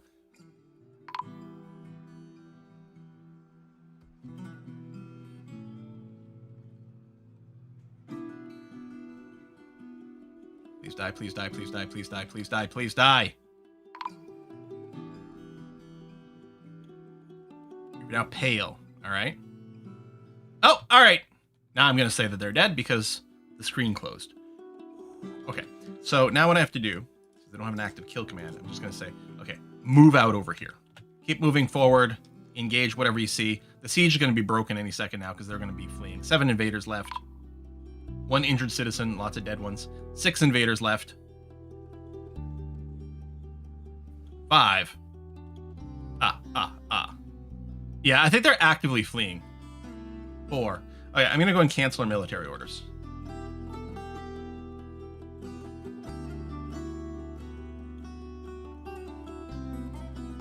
Still doing a little chasing, but that's okay. We haul their battering ram. I don't even know, like, they never brought the battering ram right to the wall, did they? Yeah, wait, hold on. The 4 surviving invaders are these guys. I guess... Is it possible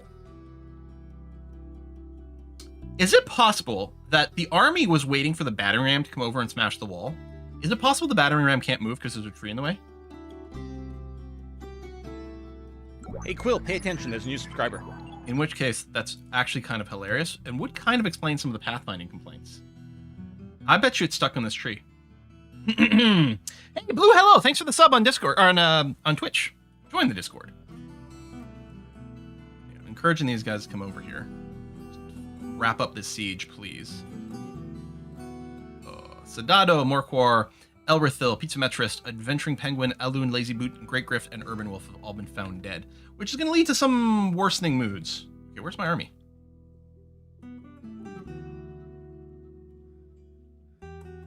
These are some civilians. Okay, they're moving. No, the frame rate. Okay, no, the frame rate is still bad. It's got to be those guys. It's got to be those guys ruining my frame rate. What a bunch of jerks. What I'm going to do is I'm going to lift that and these guys, because I think otherwise they like sit there forever. Yeah, I would really like a bulk command for these things. Oh, Dreadful Red has been found dead. Oh, okay, over here. But the frame rate, I just say, just kicked in. I'm like, oh, does it have to do with my catapults and stuff? But no, the frame rate just kicked in again because these guys have been cleared up. Okay. Cancel all active commands. There's no siege. There's some hostiles, but that's just the Forgotten Beasts. Apparently we're getting some material out of this, which is nice. Let's do an unforbid all.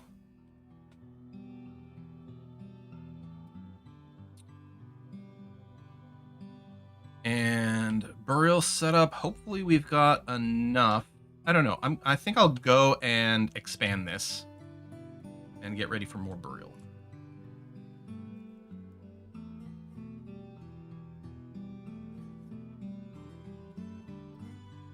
That's 6 extra rows.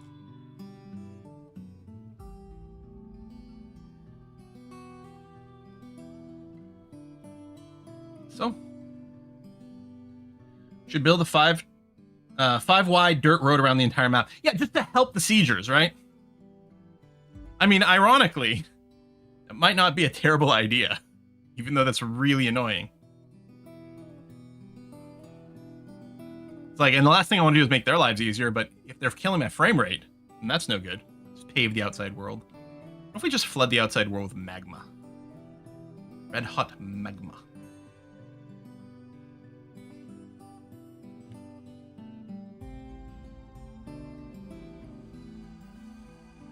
True enemy is always the frame rate. Yeah.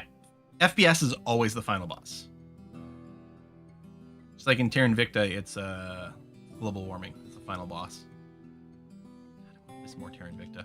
Talk about time sinks that I can't afford right now. I want to play as the Initiative. I want to play as Humanity First. I want to play as the Alien factions. Mostly the Servants. They seem way more interesting than the Protectorate.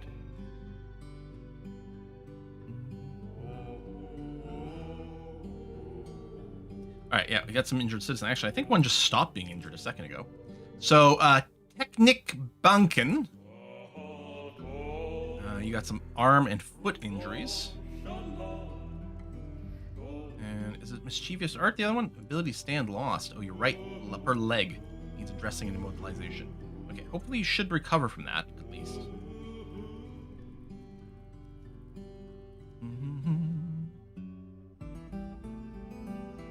Don't remember the sad song. Actually, no, I'm wondering if I go and extend this out as a hallway. And what I can do is set up some little sideways rows. What I might do with this area is do engraved slab automation. We shouldn't need them now because we shouldn't have any lost dwarves, but we can get things ready for such a situation. Yeah, there is one new song, at least one new song. And that may be what we're hearing, I don't know. I don't remember if you can access, like, the what's playing jukebox somewhere in here. Yeah, track playing. Losing is fun. Actually, I don't know if that's new. Last one was Sweet Espanol Part 3. No U5. Well, we can't play U5 every day. Because not everyone likes U5, although lots of people did. Or lots of people do. We're going back to EU5 on Monday. Oh, we need to auto. Oh, because our mayor didn't have a nickname for some reason. Who is it? Agmeric. There you go. What are you asking me to make? Bracelets. Ugh. 3 bracelets. Something might have to happen to you. So because this isn't furniture, I think rock bracelet works. As opposed to stone. And then we'll make 3 of those.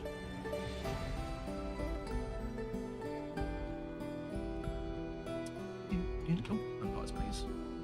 Let's move that and petition outstanding for the Metalsmiths Guild. Let's go and take a look at how that is progressing. That's over here, waiting on the engravings. Value is going up. Yeah, I think you're going to be fine. Or, you know, slap in a few things. Hey, we got our caravan too. Good. Okay. That's nice. Now, I would love to send my squad out to go and raid, but I think we probably have to go and add more people to the squad and wait for some of these injuries to resolve themselves. So we'll wait a scooch on that. Let's start moving some trade goods over here. So we're going to take our finished goods bins, select them all. Thank you. And send them out over here. Good. Don't have to ask for our broker to go there yet, because they're still going to have to unpack.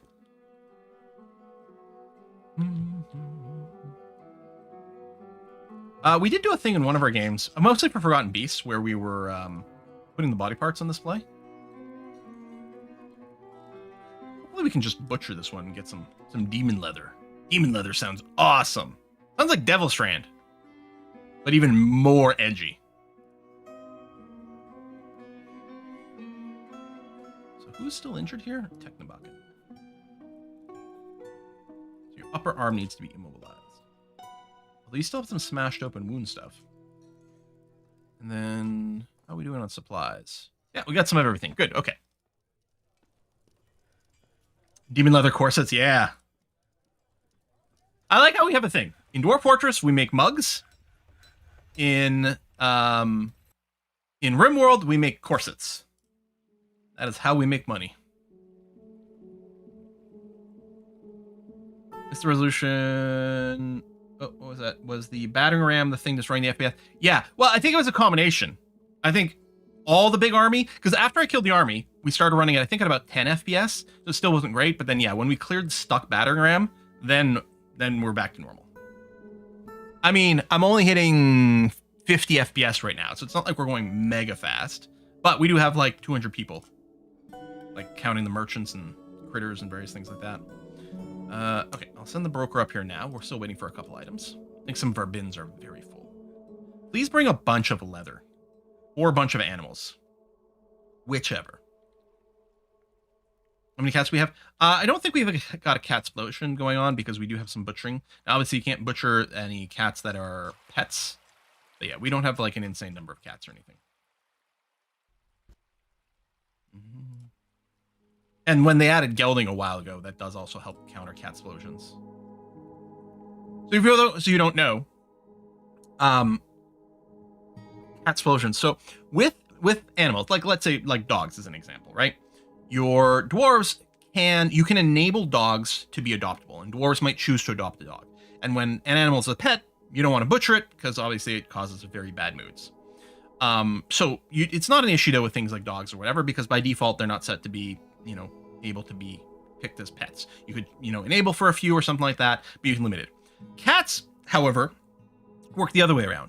Cats do not get adopted. Cats adopt people. I think we just saw a cat get butchered right now. I don't know if you noticed, but I'm pretty sure that's exactly what just happened. Cats adopt dwarves. Therefore, you don't get the ability to turn that off. And you could end up in a situation where you have tons of cats that have adopted dwarves, and therefore you can't butcher them without making people really unhappy. But then those cats keep breeding. And then they breed huge numbers, and your frame rate dies, and cat explosions.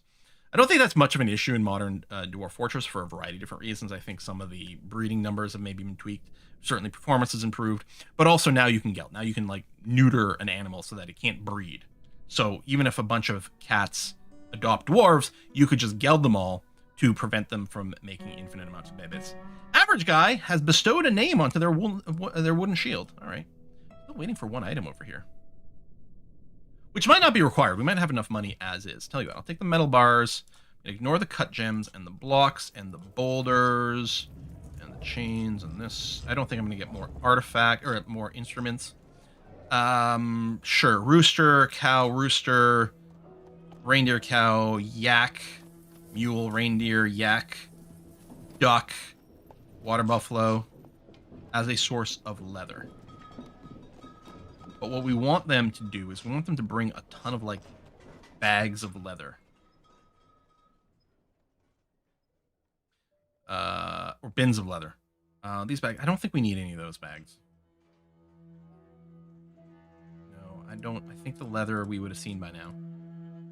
Oh, I still like to buy the thread.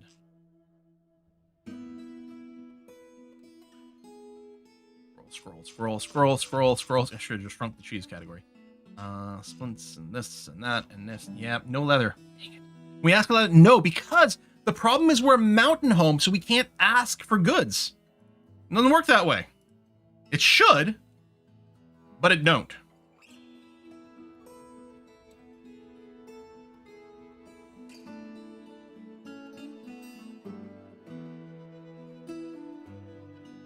Well, they're going to be satisfied with this, and I guess that's the way it's going to be. Yeah, it is a little bizarre. Like, why can't we ask for specific goods from other places? You know, we'll pay a premium. It's fine.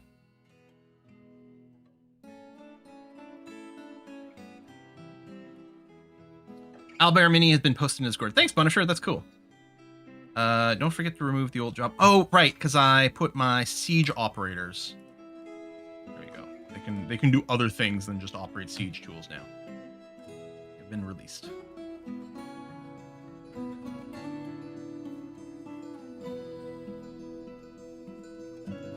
Does either the hospital or hospital guild hall need to be enlarged? The guild was increased. I don't think the hospital did. Yeah.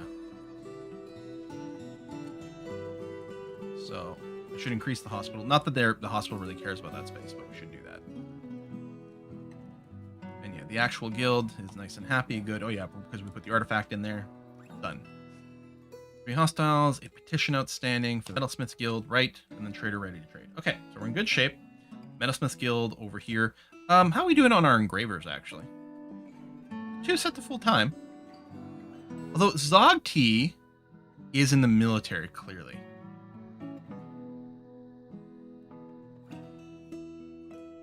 Another engraver. It might not do as high quality stuff, but it's going to be fine. Music gives slight Firefly vibes. Oh yeah, you're right.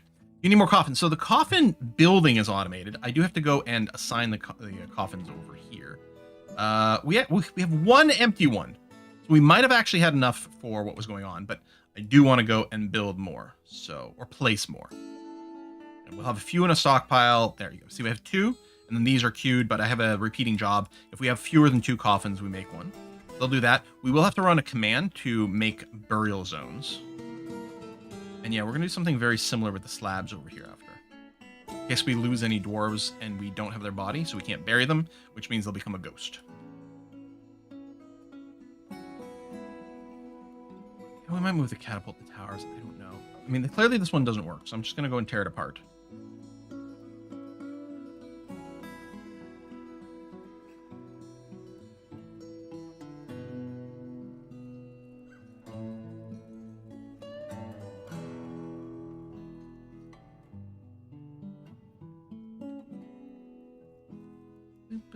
Should make a star fort.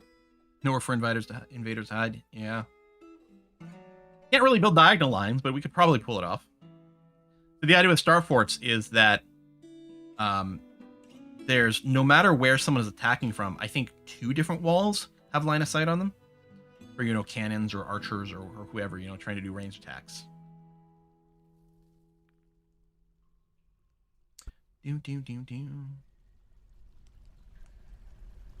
We also, we could build a hallway. Like, we could leave an open hallway and put some ballistas on one end, too. That's another way to build some defenses. Where are you going, buddy? Soldier, no activity. Training session. Yeah, but why were you wandering out there for... Yeah, come back over here. Maybe you're equipping something. Especially important when walls are being scaled. Invaders can be shot in the back. Right, yeah! So, like... If in the wedge like this, for example, you're climbing this wall, then this wall can shoot at that guy. Yes. So because of some research I've been doing, I've been looking up a bunch of like old stuff from Strasbourg. You know, relevant to the EU5 run, but research for more book stuff.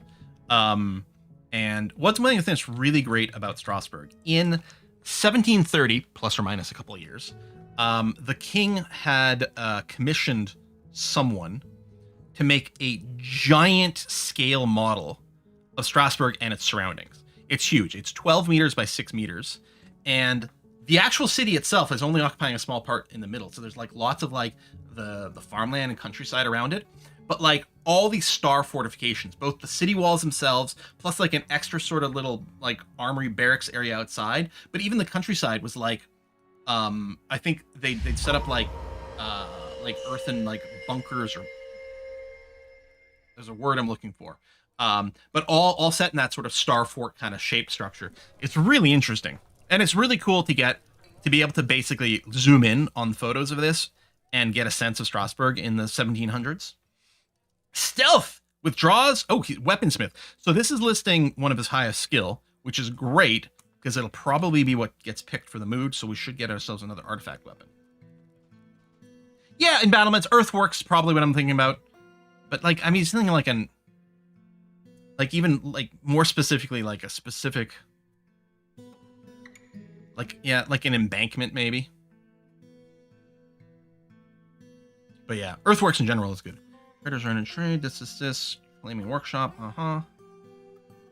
Metalsmith Guild, which is being worked on. Good. Okay. So things has chilled out a little bit. Piano Man has bestowed the name thing upon a steel short sword. Well, lots of people name their swords. Maybe Redoubt is one of them. I don't know. A Magma Forge. Yeah, you're going to make yourself a weapon. Pick good metal. What are you carrying? Gold bars! Well, maybe it'll be a blunt weapon. Ooh, more migrants. So you cannot make weapons out of gold normally. But artifacts don't follow the same rules. Because gold would be a very good weapon, or a good metal, for making blunt objects with, like Warhammer, for example, because it's very dense, and that's what matters. It is a terrible metal for a sharp thing. So if it makes a spear, or a short sword, or a battle axe, that'll suck. But if it makes a Warhammer specifically, that would be ideal. Artifact gold Warhammer? Ooh, but we'll see. You thought Warhammer 40k and things like that was already an expensive habit. Wait until you see the Warhammers made out of gold, baby. I'm really happy I never really developed the miniatures habit. I do have some miniatures for like D&D and stuff, but it's not the same sort of thing at all.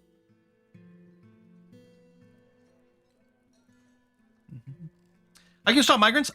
So you can define a limit to how many migrants are allowed to come, and it's set to 200 by default. And we've just left it there.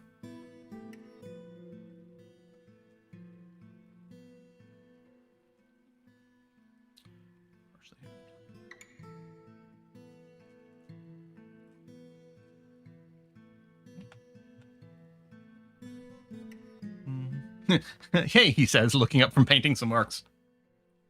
I mean, it's cool. I've watched videos of it, and I've done some. So the very small scale minis for D&D, I have painted some of those way back in the day. But these days, like, well, first of all, a lot of times we're just playing online with like a virtual tabletop, usually Roll20. But you know, like this point, we'll use unpainted minis. You know, we'll use like coins, whatever. All right, merchant will be leaving soon. That is fine. Bring leather next time.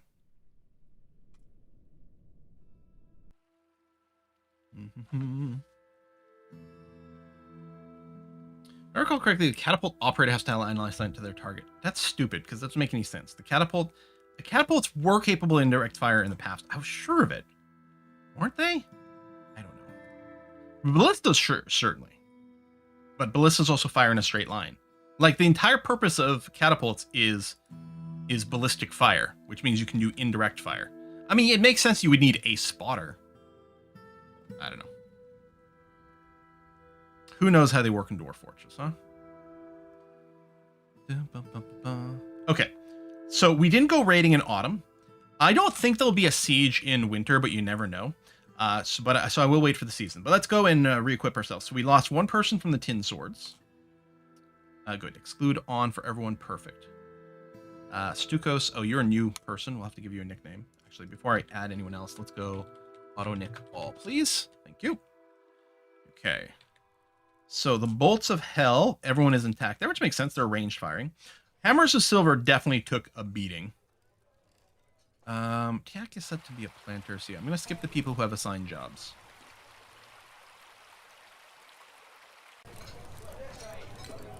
And then the tempted swords, lost a handful as well. Fish cleaner, weaponsmith. And people with no weapon skills whatsoever. That one weird kid, the peasant. Congratulations, being drafted. Flofloro, a peasant. And Ajon, doctor again. We have lots of people doctor because we have the guild set up, so lots of people get some doctoring skills. Normally, I would not want to draft my doctor into the military, but in this case, it's going to be a-okay. Zapper says, I had a fortress of 30 kids. It was worse than 50 cats. The kids did nothing. Made pop go up to 2020 before the kids became adults. Yeah. Because there's two limits to your population. There's a soft cap, which determines the limits of migrants. And then there's a hard cap, which also limits even babies from being born. And yeah, I think the default is 200 and 220. What are the physics in DF? The Dwarf Fortress physics are very interesting and very quirky. And I don't know how to explain them. But, you know, objects can fall, for example. They don't tend to tumble. You can do quantum stockpiles where you can have like an infinite amount of objects in a single tile in the map. You know, so there's ways you can violate physics significantly. So yeah, we'll wait until, again, probably maybe the 3rd of the next month. It won't even be winter. It'll be late autumn. So the 3rd of whatever the late autumn month is. I don't have the month names memorized. So we're currently in Sandstone. Yeah, kids at least do hauling. I don't know if they used to pre-stream. I don't remember. You plan on going back to Stationers? Yeah, so the idea was, before we were interrupted by Bloodlines and before we were interrupted by EU5, I did want to go back to Stationers on Monday, and that's still the idea. I want to go back to that because I really want to go and like finish a proper Stationers base. People have to stop releasing games. Can we just take a year? Can everyone do a Rockstar with Grand Theft Auto 6 and just keep pushing it back? Grand Theft Auto 6 is pushed back to what, November of 2026 now? Something like this? It's insane. People making lists of things that have come out or happened between the release of GTA 5 and like now to really sell how long it's been. They're really funny. Yeah, Bloodlines was delayed like 2 to 3 years, yes. Star Citizen. Yeah, Star Citizen's in a different kind of category altogether. Yeah, Ark is like a online first person shooter type thing, right? I keep seeing things that like look very appealing with it. I don't stream first person shooters generally because no one wants to see that. With my shaky hands trying to shoot things and failing entirely. But I've always enjoyed playing them. I mean, a lot of times single player, but I've played some of the multiplayer ones before. Not tons, because my heyday of first-person shooter stuff was sort of before Battlefield and any of those things. I played a ton of the OG like Quake Team Fortress way back in the day, Unreal Tournament, like the first one. That was great fun. I do kind of wish that like the big Battlefield games and Call of Duty games, multiplayer stuff, had been a thing when I was a teen, because that would have been crazy. Mm-hmm.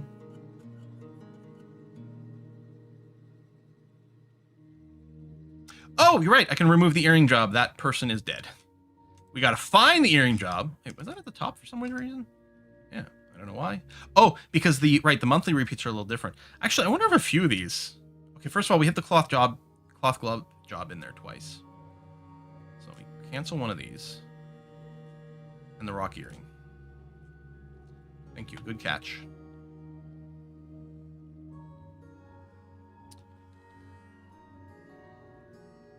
Oh, nearly done. And maybe... Oh, no, we definitely fell shy. You know what I think I'm going to do? I'm going to go and put a display case in the Metalsmiths Guild. This is great. We're going to have lots of artifacts on display for people to steal. For us to do CSI Dwarf Fortress. Dun dun. Dun dun dun dun dun. No, wait, I'm doing Law and Order. Well, the dun-dun might be CSI, I don't know, but the dun-dun-dun-dun-dun, that's Law and Order, right? Boom. And do we have something out of metal? Because that would be appropriate. I don't know what these are made out of. Tell you what, the scepter. Put it in here.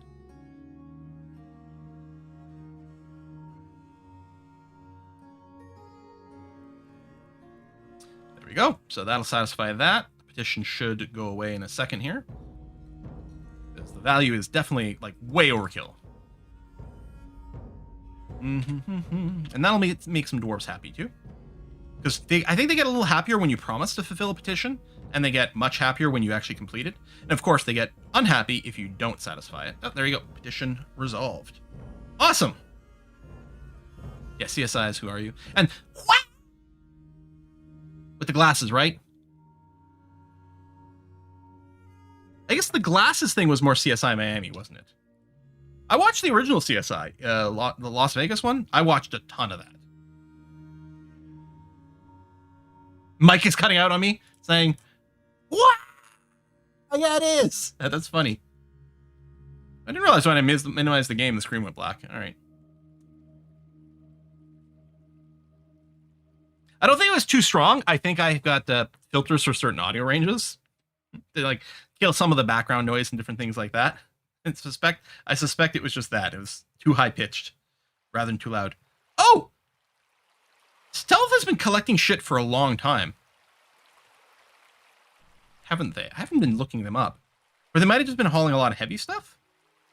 Didn't they go and claim this like 1,000 years ago? They got that gold bar, and then I stopped looking. Oh, you know what? It's probably this one Gabbro chunk. They probably spent like 3 years hauling this one rock down there. Okay. As far as I know, now, if a dwarf has claimed a workshop and can't find what they're looking for, eventually they go mad. As far as I know, as long as they're actively grabbing stuff, they won't go mad, nor do I think they will starve or anything like that. I think the thirst and hunger might get put on pause while they're, doing their strange mood thing. Which I get, I've been there. We're in the midst of something like your creative work. When I'm doing Let 'em Dare and various things like that. I've forgotten to eat and drink, speaking of. Would high 500 pops be good for gameplay? Some people do raise the limit of number of citizens in their Fortress a bunch. I don't know that it really helps much. Like at 200, you're already feeling like a big bustling place. I use the word bustling. Maybe I'm an AI. All right, let's start. We delve deeply and greedily, and we have a bustling fortress. Yeah, I'm not sure that it would feel very different, and certainly it would. The frame rate would be impacted.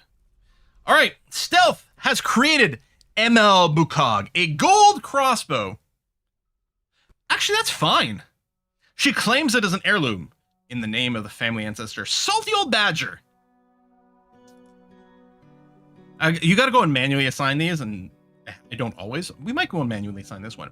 This is a gold crossbow. All crossbow ships of the highest qualities, encrusted with round Gabbro cabochons and encircled with bands of pigtail and yak bone. The object is adorned with hanging rings of Gabbro and menaces with spikes of smoky quartz and sheep wool. On the item is an image of goblins and dwarves in gold. The goblins are fighting with the dwarves. The artwork relates to the attack on the mischievous rags of the class of communions at bronze contained in a stable seduction in the early winter of 106. There's a goblin carrying it. So this is not one of our battles. It's somewhere in the world map. During the bloody sieges. On the item is an image of an octahedron.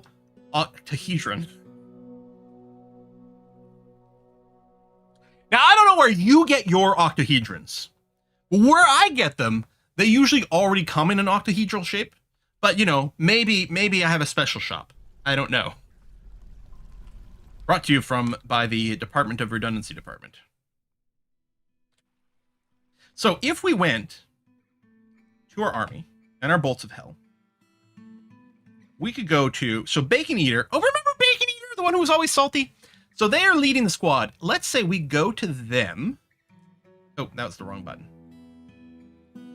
We go to them, details. And this crossbow, if we take off this crossbow and we go new weapon and we say specific weapon, we can assign them the golden artifact crossbow as their specific weapon. Oh, confirm. There you go. And then if you find yourself in hand-to-hand combat, you're going to be smashing people in the head with a golden crossbow. That'll be pretty effective. The most recent, well, I don't know about the siege update. It might have been the previous one. Did change it to make it so that your ranged dwarves do try to avoid getting in melee more, because it used to be they like shoot once and they keep running forward and then eventually they just get in melee and they're like, these ranged units aren't working too well. Now they do try to keep more of a ranged range, I suppose. But sometimes they will get caught in melee still, and then it's good to have something to smash people over the head with.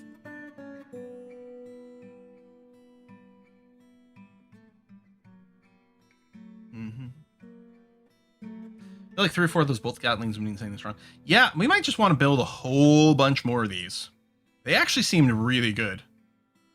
I think I like it. And I might focus them in the top right corner for now. Because again, that's where the attackers keep seeming to come from. So let's say we go and boom, boom, boom, boom. And I think what I'm going to do is I'm going to put one in the top middle and bottom middle as well. Okay. Yeah, I was really impressed by those. And yeah, I could go and mount like a catapult out here or something. I don't know. I'm just disappointed by that catapult now. But I love these bolt throwers. Idea, what if we built a tower above a stairway into the fort, a couple of levels up, and built a catapult there?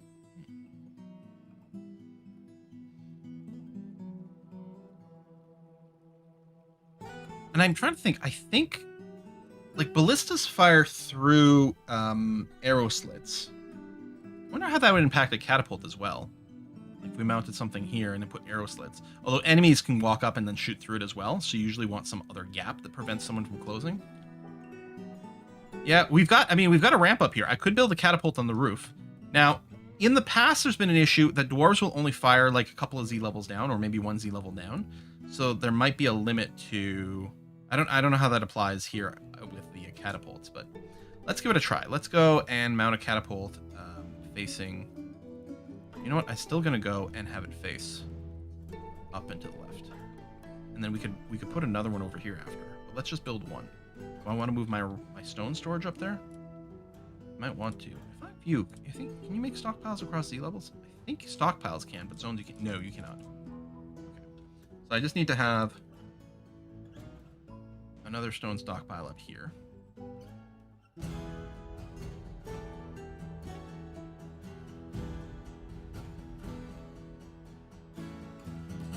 I'm gonna get you. Take here. Keep this like full, but then we have extra stones over there. Everyone's naming their shields. Everyone's becoming attached to their shields, not their swords, but their shields. I wonder what determines. I'm sure I've read the wiki page for it, but I don't know. I like how the hostiles fluctuates between 3 and 4, depending on whether or not we've got vision over these forgotten beasts. Okay. Again, on like the... Oh, did I burn through all of late autumn already? Oh shit, I didn't realize that. I want to send my dwarves out at the start of late autumn. I don't want to do it now because we might get a siege in a second. There you go. Rocks are being brought up, and it's quite fast with the wheelbarrow.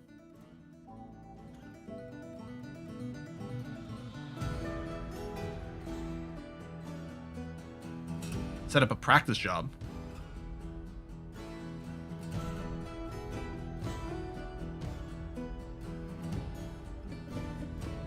Catapult on the central building roof or extend your walkways around the walls. Corners, yeah. That's another good one. I love shields. Attach their kids. Yeah, and some dwarves will bring their kids into battle. And maybe use them as shields. Work on that. Bring the rocks up. Alright, first the moonstone. And let's give it a couple of days. I suspect we're not being sieged. Let's go burn down another goblin site.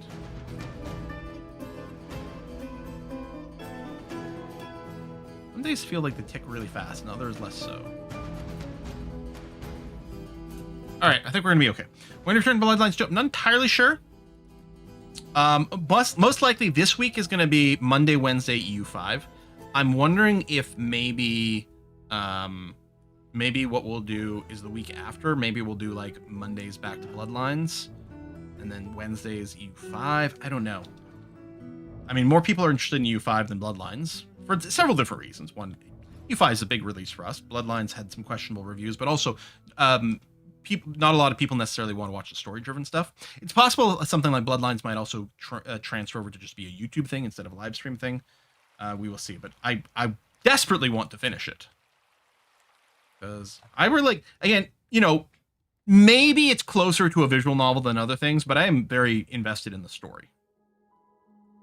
All right, there's a 60 over here, so we'll do that. And yeah, I'm gonna send everyone again. I want everyone to get a little bit of training. We're gonna do the raids, and hopefully we'll bring some stuff. I'll not turn off anything this time. We'll just let them go and grab it all.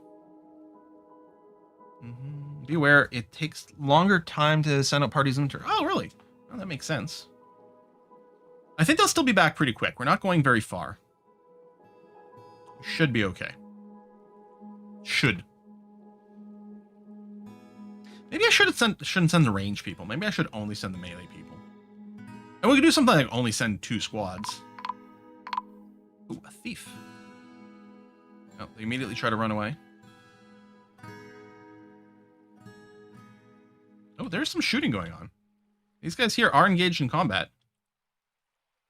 There you go. Bunker. Dead. Dead kobold.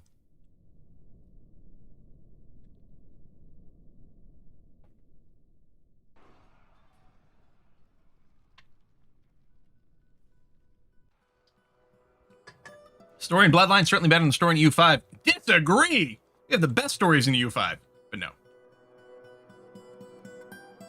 I get it. We do have guard animals in the inner hallway, yes. Down here, we got some guard dogs. But they never make it that far. There's tons of traffic on the surface, so we always tend to spot people on the surface regardless. And usually we have someone training in our barracks by the staircase here. Actually, I guess we did set this as a barracks, but we do have this as a training area. I think I'm going to keep this as a training area, but make sure that... There you go. Split. In fact, maybe I'll turn off training for the inside here. But allow these other things. There we are. They can store objects in this upper part, and that's fine. But yeah, train out here. Because I want my military squad to keep getting exposed to the sun, so they don't get cave adapted. And it guards the staircase from random bullshit, which is awesome. Alright. Go raise Bastion Devils. It's a good name.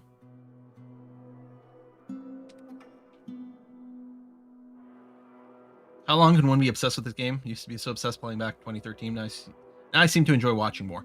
Yeah, I will go through periods like that too with games. Whether I want to play or watch someone else play.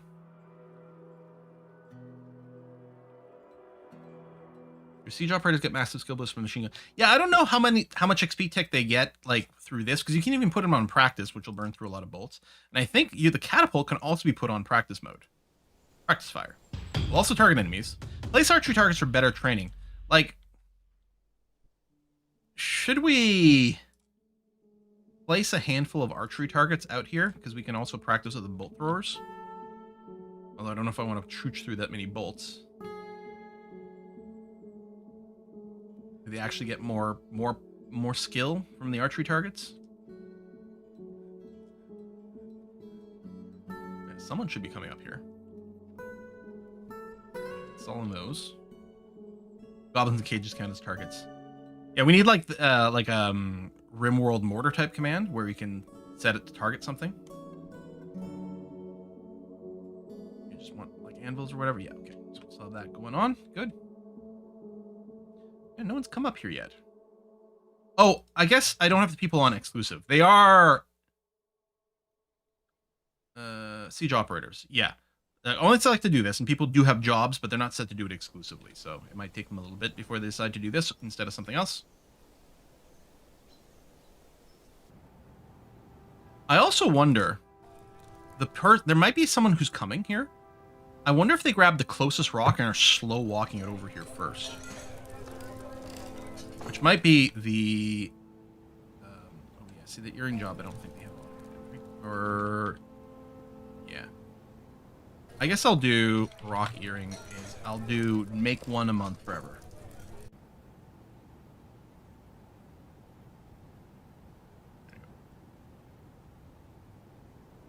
Yeah, I'm wondering if someone's slow hauling a rock here. Because they were near a rock. So I want to make sure to have these all preloaded.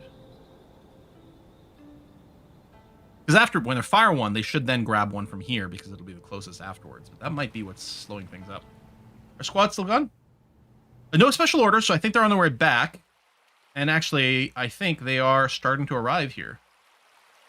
So, in theory... Go. Need anvil launchers. Who's leading? Athos again, because I think they've got the highest tactics, so they will generally lead.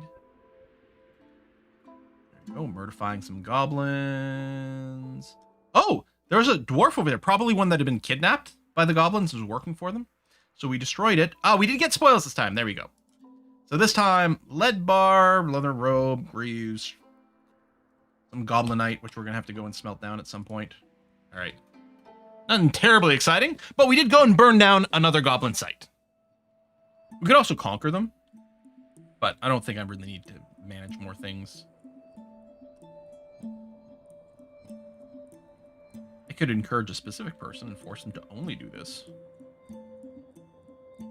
Like, I could be like, okay, Technicaban, maybe we want you to focus. Actually, you're in the military, aren't you? I feel like you might be. Let's do Grizz. So you're not... Oh, speaking of Grizz, they're over here, and they are hauling a rock. I think I may have been bang on here, that someone was hauling a rock from a mile away and just being super slow at it. Okay, are you going to fire? You did fire! Okay. Yeah, maybe this will work better.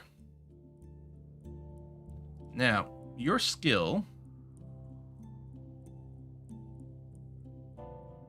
is it under combat? Siege operator. 589 XP. Oh. Okay. Did it go and increase their archery skills slightly? I think so. I mean, I guess it kind of makes sense.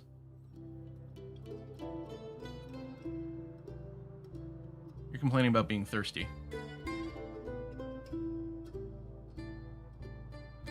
What I'm going to do is I'm going to change this to just load it. And then that's fine.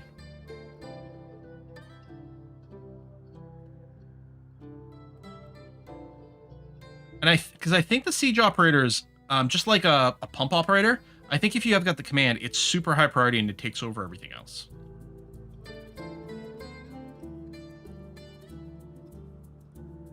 Think about it. How do we ever play this game with just letters and numbers instead of graphics?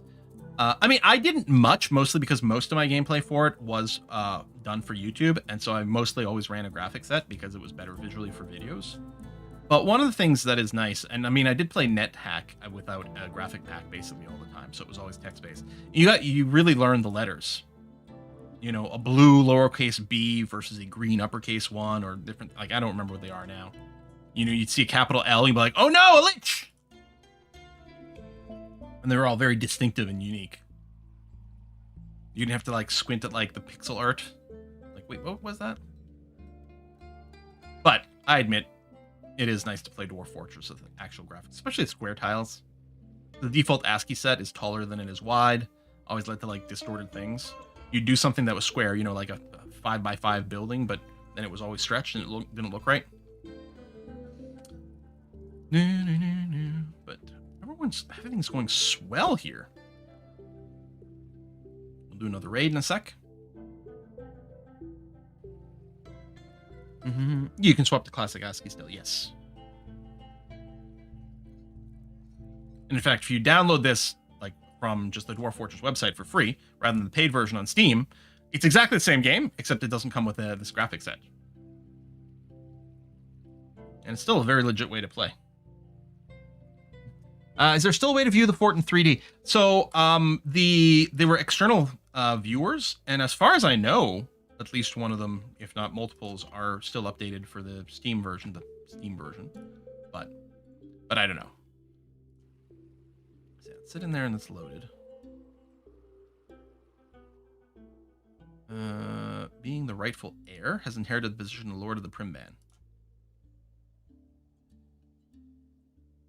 Is this another off-map thing? Or are we getting another title here?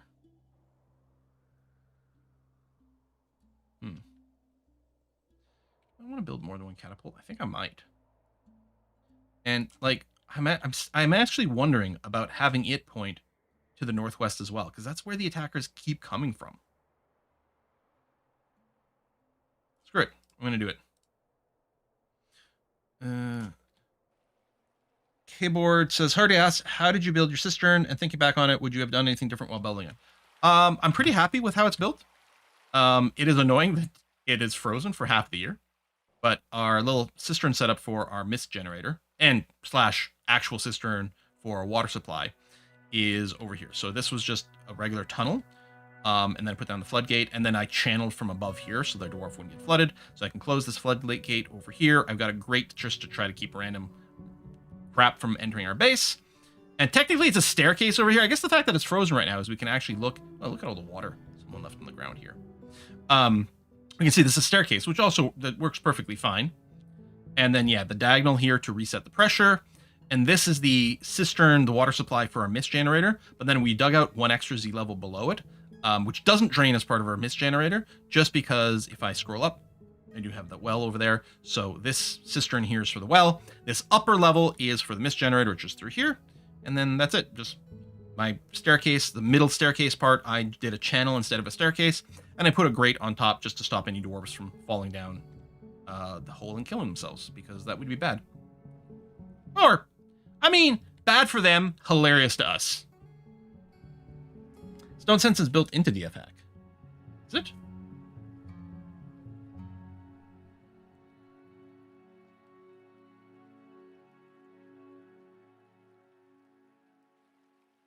I'm going to try running it, see what happens.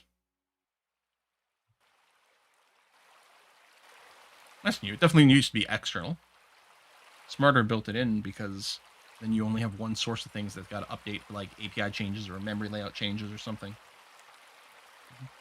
Yeah, corners reset pressure is a huge, huge part. Whether you're working with lava or with water, using corners to reset pressure is a very, very important thing. Stop things from flowing upwards. Ooh, there you go. It's starting the external program. Oh, okay. If I do this and then change my window capture to Stone Sense. Hey, hey, hey! Now I don't know the interface here. Oh, there we go.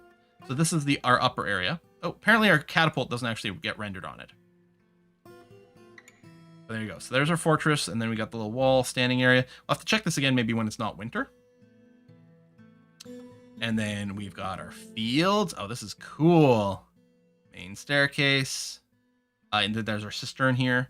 How do you move? Arrow keys? Click and drag? Okay, arrow keys. Not WASD. All right. This is our public floor. I mean, I tend to find like the underground views in Stone Sense not terribly exciting, but the surface stuff is kind of neat. You get more of a sense of things like above. If we go down, these are our guild halls. I kind of want to see our fancy places. So if we were playing with Stone Sense more, doing the multi-level like throne rooms, which we've done before, would look quite cool. Down, through the cavern levels, down more, all the way down, another cavern level, more. Trying to get to the magma level. There. Our forges, and then the magma sea. Done. Close that. And Dwarf Fortress. It's kind of nifty. There's a few different visualizers. There was another 3D one that let you like walk around your fort. That's kind of cool. I don't remember what it's called.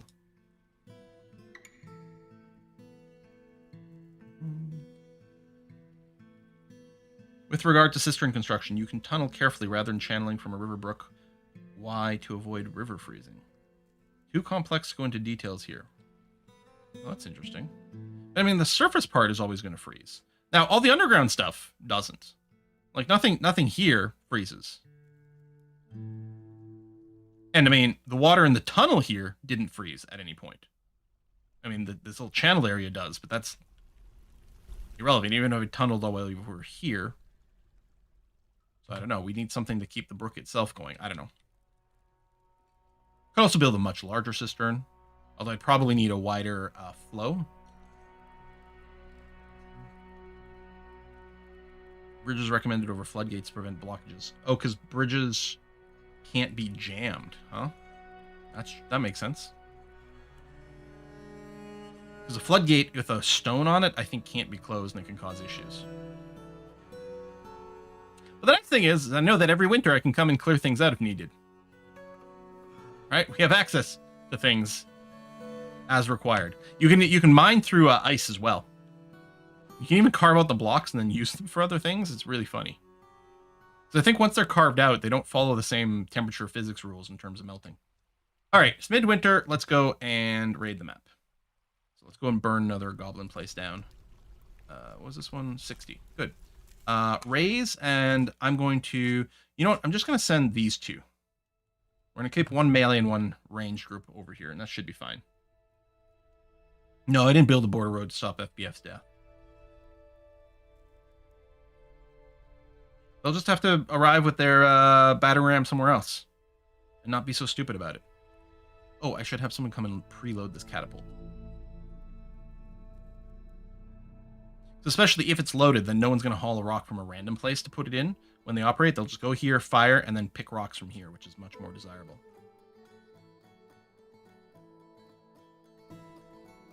The things have to be moved from workbench to storage before they can be used. I have a lot of beds in the workbench inventory. Can't place any down in my fort. I don't think they have to be in a stockpile to be used. I mean, it's not desirable to have a workshop filled with objects because it can get cluttered, and then that slows down the work. But I thought you could allocate things directly from a workbench or like a workshop, but I'm not entirely sure.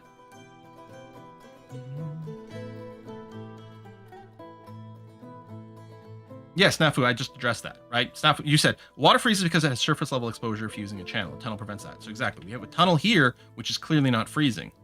But the question is, how do we stop the brook in the first place from freezing over? Tunneling all the way. Like, I do have a tiny, tiny little bit of channel area over here, but tunneling all the way wouldn't prevent that. This brook is still frozen.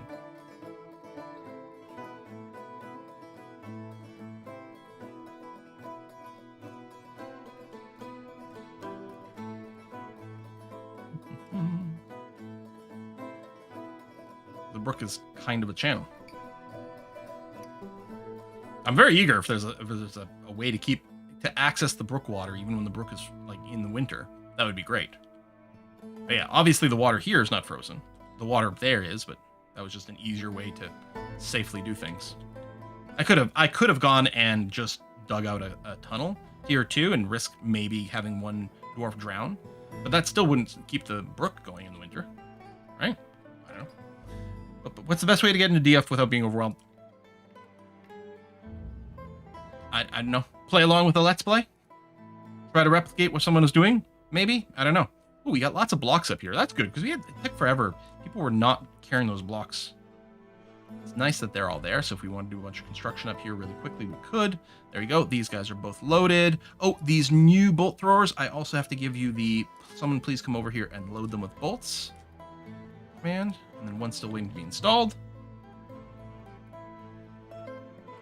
You tunnel one below the surface. So you tunnel underneath the brook?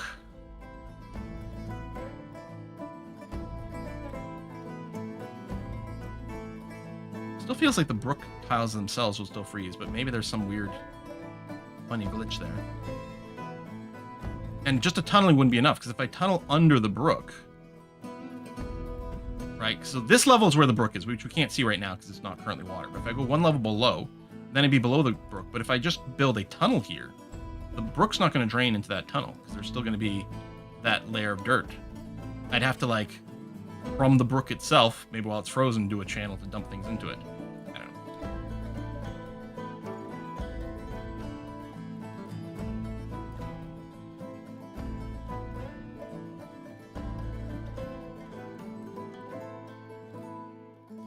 Because, yeah, even if I was draining water from the bottom of the brook into a tunnel system, none of the stuff in the tunnel would freeze, just like this wouldn't, but the brook would still freeze.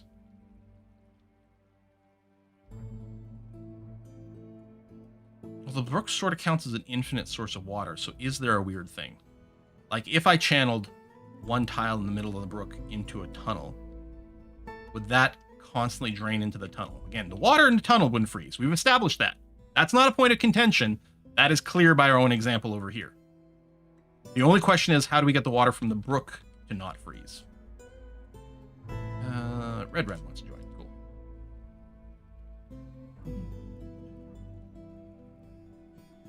Cool. What about covering the brook? Yeah, I don't know. If we covered... I mean, covering by the... We have a floor here, and this part is still frozen. So that won't work there. Yeah, the brook's my water source on the surface for our drain. We do, theoretically, we have water in our cavern layers, but we haven't poked around there. Oh, are we done already? We finished another raid. That was quick. There you go. I think we've raised another site. and gotten some crap. All right. Send you out again. I think I kind of want to go and try to kill a Forgotten Beast. Or maybe multiple ones. I think it's time. This might kill everyone, but that's the price I'm willing to pay. So, Cavern level 1 over here. Here's the thing. We're going to have to unforbid this door. If I do that, a bunch of civilians are going to come through. I guess I could put on a civilian alert so that they don't. Maybe I should just do that. I mean, they'll mostly run from the Forgotten Beasts, but what if something happens? So, let's activate the civilian alert. That'll tell everyone to go into the tavern and stuff, so they can still eat and drink and be merry. And unfortunately, the military dwarves aren't going to get to enjoy that. They're going to be told to come down to this area. Once they start to assemble, we'll move them out and see if we can engage the Forgotten Beasts. They might even come and engage us if they can see us. I don't know where the closest one is. That's on a different cavern level.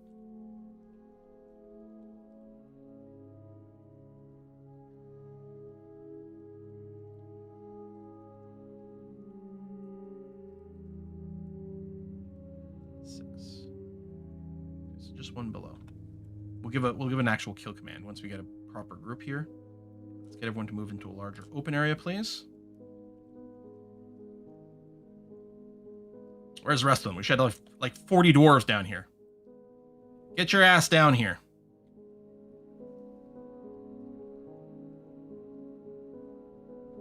Agents with shields, assemble!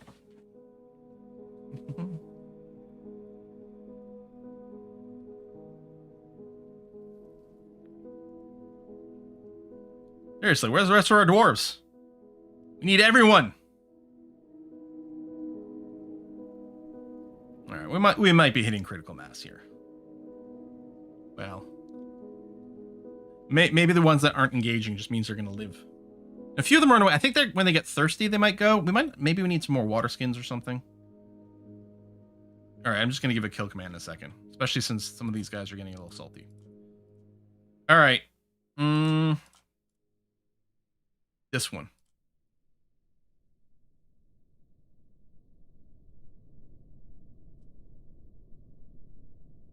Oh, it's taking a little bit of damage. Deadly Spittle. Yeah, we'll deal with it. All right.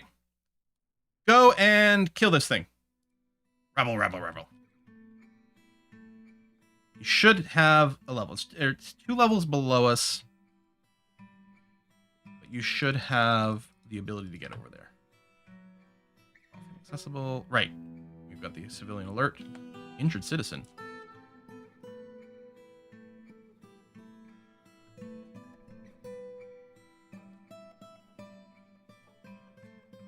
Why are you going to a combat drill? Maybe you can't reach this one.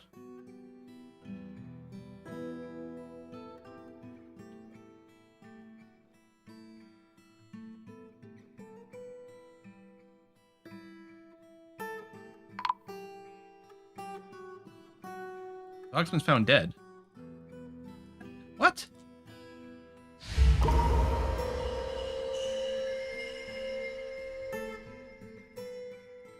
Did you come back from the raid injured or something?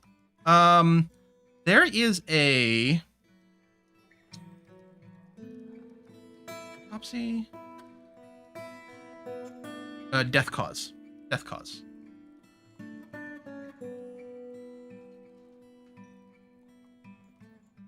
Please select it. Right. I thought I had one selected. Like. Oh! I wasn't on the corpse. Sorry. Now I have a corpse. It's spattered with some Forgotten Beast frozen extract. Who the hell did we go fight?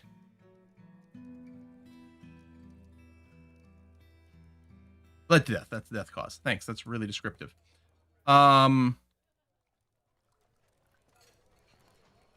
Why does it feel like they were fighting someone inside the halls of our own fortress?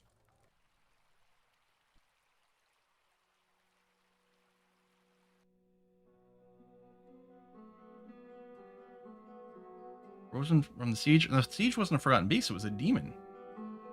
And that was ages ago.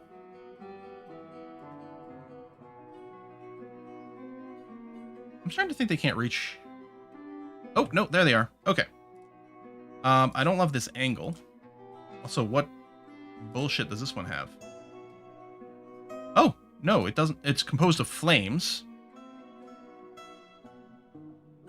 I'm not sure the dwarves are able to reach these forgotten beasts. Well, this is a bit of an anticlimax.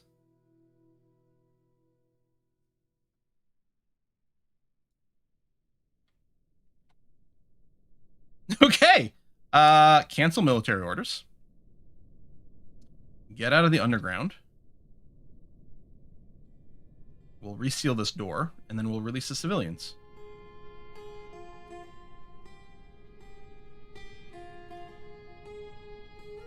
Okay, Zog had some... Okay, hold on. There was a fight down here. Oh! Oh, we fought a forgotten beast when I wasn't looking. This wasn't the one I commanded to go kill. I think some other forgotten beast came out of the shadows, and we got in a fight over here, and I didn't see it happen.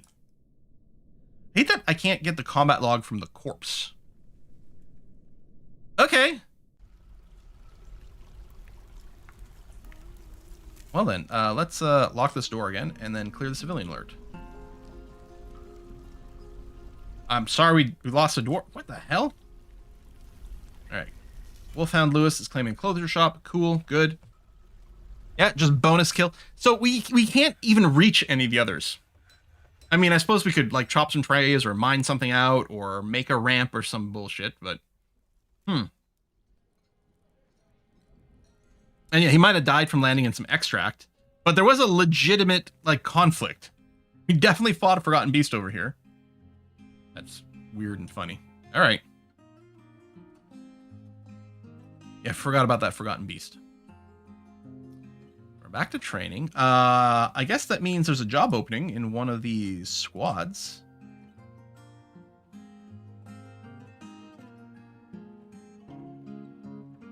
Oh, that. Just a new archer. That'll take the last coffin spot. Oh, right. But I did go and set these up, and then I want to set these up at the top too. So burial.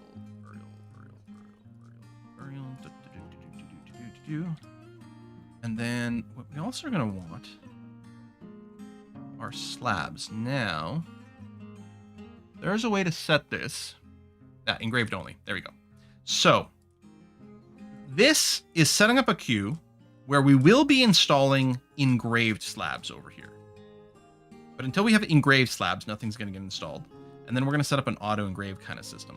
But the other thing I need to do is the burial command, which creates 1x1 tombs for each built coffin that isn't already in a zone.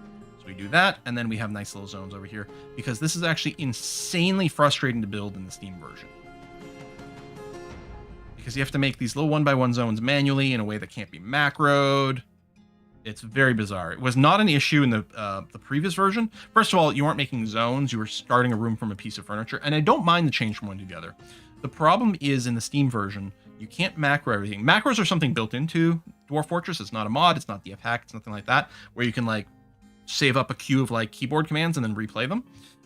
But there's certain things that you can't use that for in the Steam version because it defaults to this like mouse cursor as opposed to a keyboard cursor. You can use macros to do mining, because mining can be controlled entirely via keyboard, but that is it. Okay, so we got those. Next thing we need to do is, Wolfhound Lewis started construction. Cool. I'm going to set him a job in here for stone slab, probably rock slabs. Rock slab. So we'll make at most one a day. And if we have fewer than 4, we want to make one. So we keep 4 non-engraved slabs around. And then I think engraving, it's auto slab. What this will do is automatically, if there's someone who becomes a ghost, so a ghost happens if someone's not buried. It's possible the body's still around somewhere and we could bury it, but maybe it can't be reached for some reason. The bottom of a pool of water, it's right next to a forgotten beast, something like that. So this is a handy little command that all we'll do is when a dwarf becomes a ghost for any reason, if there's a slab around, it will try to engrave a slab to that ghost, which is just convenient and saves you from having to do some babysitting. And then, yeah, once a slab becomes engraved, it'll auto get installed over here, and that'll deal with our ghost problem.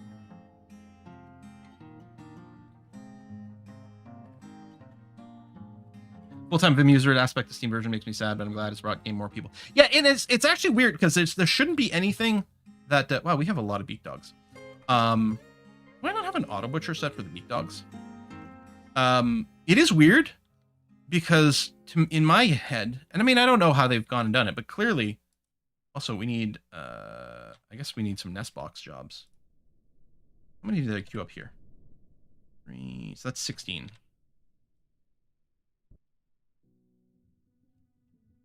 Make me 16 of those. Yeah, so the issue is, so if you're in mining mode, right? This can be completely controlled by keyboard, which means you can record a macro. So I can record a macro. That does that. And then I can play it back. Boop, boop, boop, boop. Okay, don't actually do this. Easy peasy. But if you're doing building, and I haven't checked in a while, who knows if things have changed? Because I got a cursor, but the cursor doesn't let me place furniture. It's attached to the mouse, which is strange. I don't know why the furniture placement isn't attached to the cursor, which means, but it's not. It's attached to the mouse, which means we can't do a keyboard macro for it. Also over here, beak. There you go. Get all the beak dogs inside of here, please.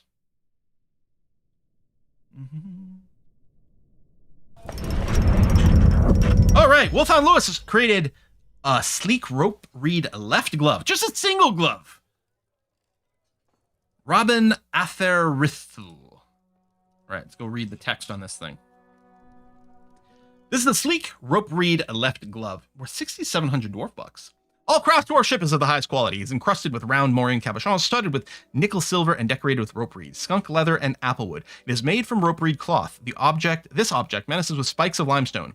On the item is an image of a square, brilliant cut gems in tin. On the item is an image of a circle in gabbro. Kind of a low effort wonder, but Urban Wolf has been put to rest. Oh, we did have a ghost. Urban Wolf. When did you die? Yeah, you just spawned as a ghost over here. That was actually very convenient timing for us to set up this lab. Did you die fighting the Forgotten Beast or something? We can't get your corpse for some reason.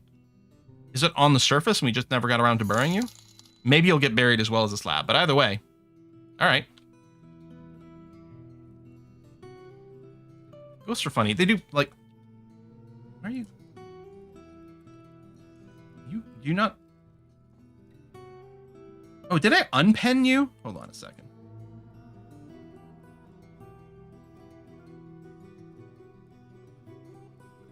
I might have toggled incorrectly here. Was the bleeder in Doctor's place? I don't think so. No, that was someone else who got buried. I mean, maybe there was more than one bleeder in the Doctor's place. Urban Wolf died to the demon seed. That's what I thought. But it's like, were we not able to collect his body? So I think there's a more aggressive unforbid. There's some stuff over here. Oh, it's because, yeah, it's worn out. Yeah, I guess that's fine. We can ignore the worn out stuff. I'm gonna queue up, I think, a smooth on that because that'll look nice. Yeah, everyone's getting buried. Everyone's okay. Moods did take a little bit of hit. Now, it could be related to death. Could be because people were recruited too long. Annoyed, bored, uneasy, lonely, afraid, experiencing trauma. You guys will be fine. We got one beast. The others can't be reached. I suppose I could open up the second cavern level, because one of these guys... Well, this might be third one, I'm not sure. We could go after this one, perhaps. It's a web one. See, these web ones are annoying, because they can really obliterate nearly countless dwarves. Because they have, like, no cooldown on their breath weapon. Let's just do a goblin raid. That'll feel good, too. Should we go for a bigger site? Like, I don't know about the capital. The problem with the capital is at some point you end up fighting a demon lord, and that doesn't really work out.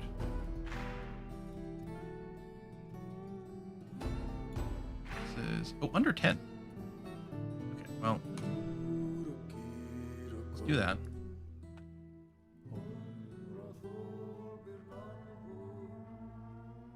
And a couple of squads out. This last one's not being built. Construction suspended. Oh, I don't think we've got a chain. We could do a rope. We might be a little cloth starved. I think what I'm going to do is I'm going to ask for like 10 copper chains to be built. We don't use copper for a lot of stuff. Just make a few and then have them available. Demon Cayman already... Yeah, that's a good point. Like, if it was the Demon Lord of a specific place, maybe we can go and raid that place and it's fine. I don't remember which one of these is their capital. And whether it was the right place anyway. Because wouldn't it visually look different? Have a different icon? I'm not sure. I would thought maybe clustered in here. I'm just looking for like a high population count. I mean, 100's the most. Civilization Unkempt Fiend. I think it was the leader of the Unkempt Fiend. I think the leader of the civilization did come and raid us. Now, I don't know if it got replaced by another Demon Lord. But yeah, we ran into this problem before where we were kicking everyone's ass and we were trying to purge the last Goblin Pit. But the problem is when you're doing a raid, the combat is always like 1-to-1. That's a oh, that's a fortress. Right here is a fortress of population 10. Now, I might have moused over. Oh, no, there's another fortress there. But this one's got some artifacts. You know what? Shit, I'm going to start a second raid. I'm going to use squad 1 and 2. Go and pillage that one. There you go.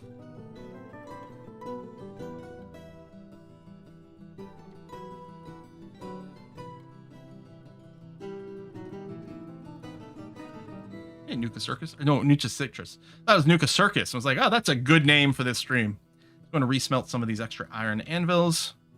We're not allowed to sell them, but apparently the king doesn't mind if we melt them down. It's okay, melt them down and make more anvils out of them.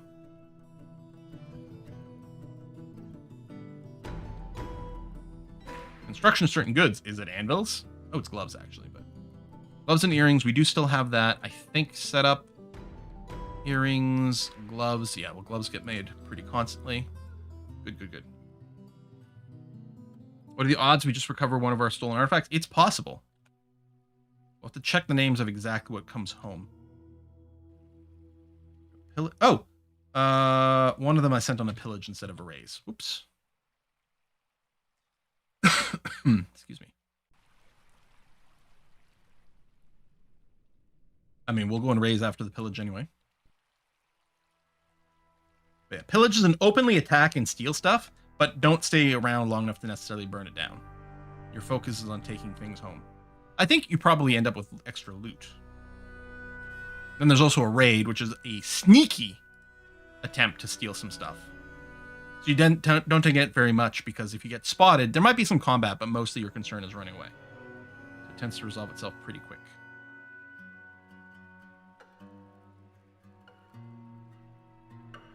Well, plunder? I mean, that's what pillage is, right?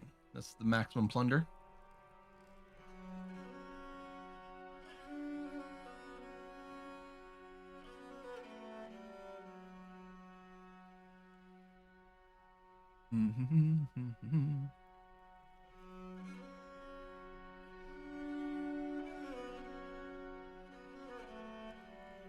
Or hostiles. Ground beasts are annoying. Now, I talked about this before. What I would like... Also, I'm wondering, the existing schedules...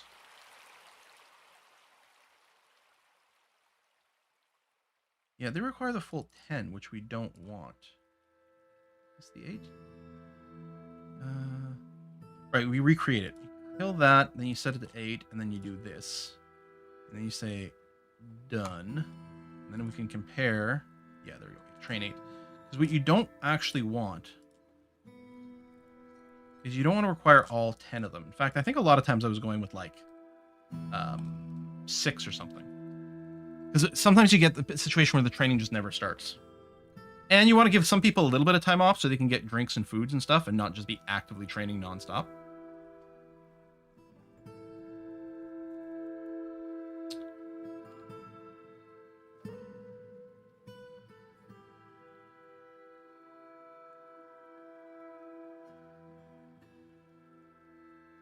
So I think with the training, like one thing oh, that's right, I forgot how annoying. You can't do this in bulk. Just want to toggle things on. Once they're tamed, even the first level, I think then you can butcher them immediately. You might want to do that, like Wolverines and Kias here. I think what I want to do is then go to the auto butcher GUI. And I don't want to set the default of everything down to 0, but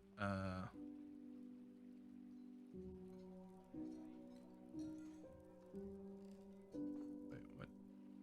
Hang on. I have to click you? Oh, and then hit that. Oh, I just zeroed out something and I don't know what. These dogs, pigs, cows, it's fine. But yeah, like maybe if I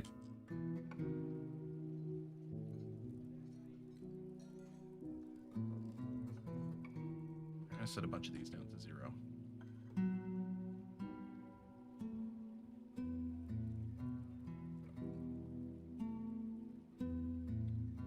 Okay. Oh, beak dogs probably just got zeroed out.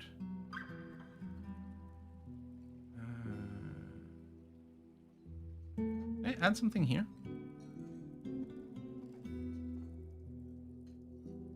Unbutcher all.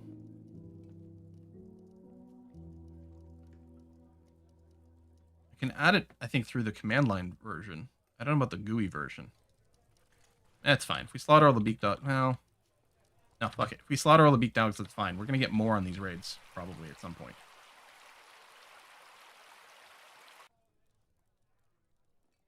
Butcher, no. Oh, because they're just falling under the all races plus new. We've set these to 0.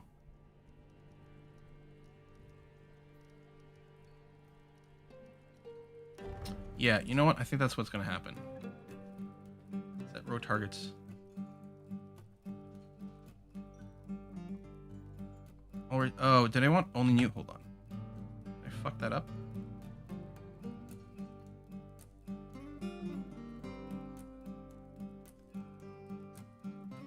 Ah, okay. Bring this back.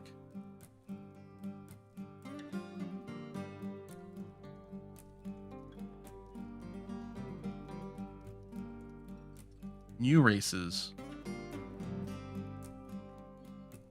Oh, setting this forces all of them. This is just new. Okay.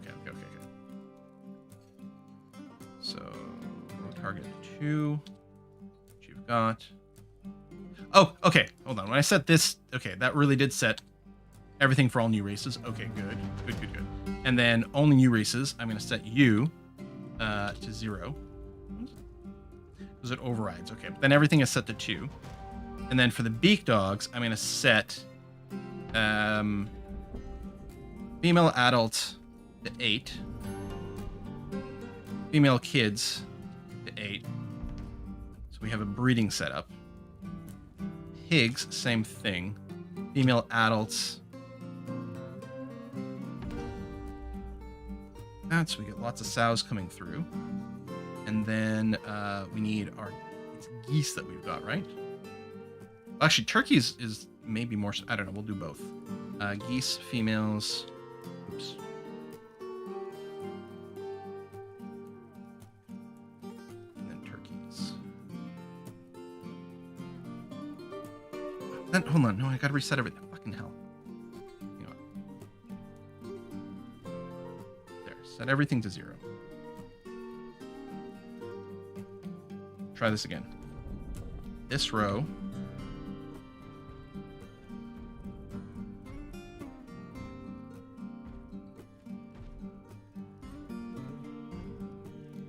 Okay, this is feeling better. Cats set across the board to 2. Pigs first set across the board to 2, but then females 8.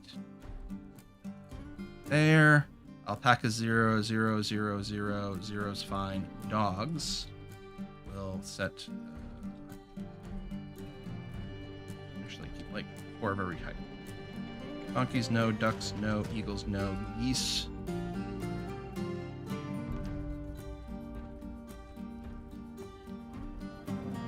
That. Goats, no. 0, 0, 0, 0, 0, 0. Turkeys. We might do eggy things with you. Boom, boom, boom. Okay. There we go. Let me unbutcher all to reset these. And then you'll reprocess this in a second. And some things will be rebutchered. Okay, I think we'll be okay. Boom. Oh, he's knocked down part of the fort to build the golden battle room. No one would be responsible for public funds. No. Or they could do something and get like corporate sponsors / bribes to do it. And somehow that would be even worse. Are my squads back? One squad's back. Okay, we raised hex going, presumably. Yep. And we got some random crap. All right.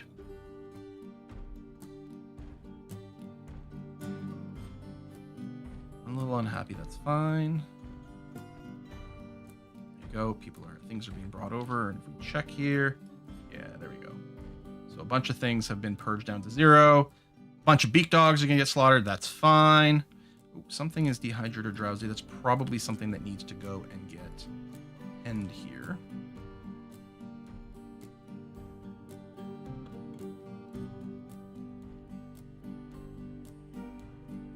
I don't know what it's selecting. Looks like it's highlighting that tile. Oh, okay. Well, whatever it is, it's fine. Maybe something got butchered.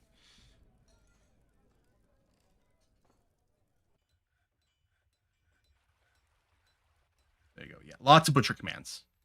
So we're going to get a big new injection of leather, which is great. And maybe some frame rate improvements. Probably it's not going to make a difference. I don't think our animals were being too problematic for us. Lots of geese set up in here. The beak dogs are still there. Baby making should still happen. We got a slab to Urban Wolf. Very exciting. Well, I don't know if exciting is correct, but... See, Urban Wolf was also buried here. So we did get their corpse. We just didn't get it quick enough. We didn't get it buried quick enough before it became a ghost. So it got double. It got buried and it got a slab. Congratulations, Urban Wolf. You've been immortalized twice. And by immortalized, I mean very mortal because you are very dead. Oh, you hadn't left to go pillage merge fiends yet? But that order was given like 1,000 years ago.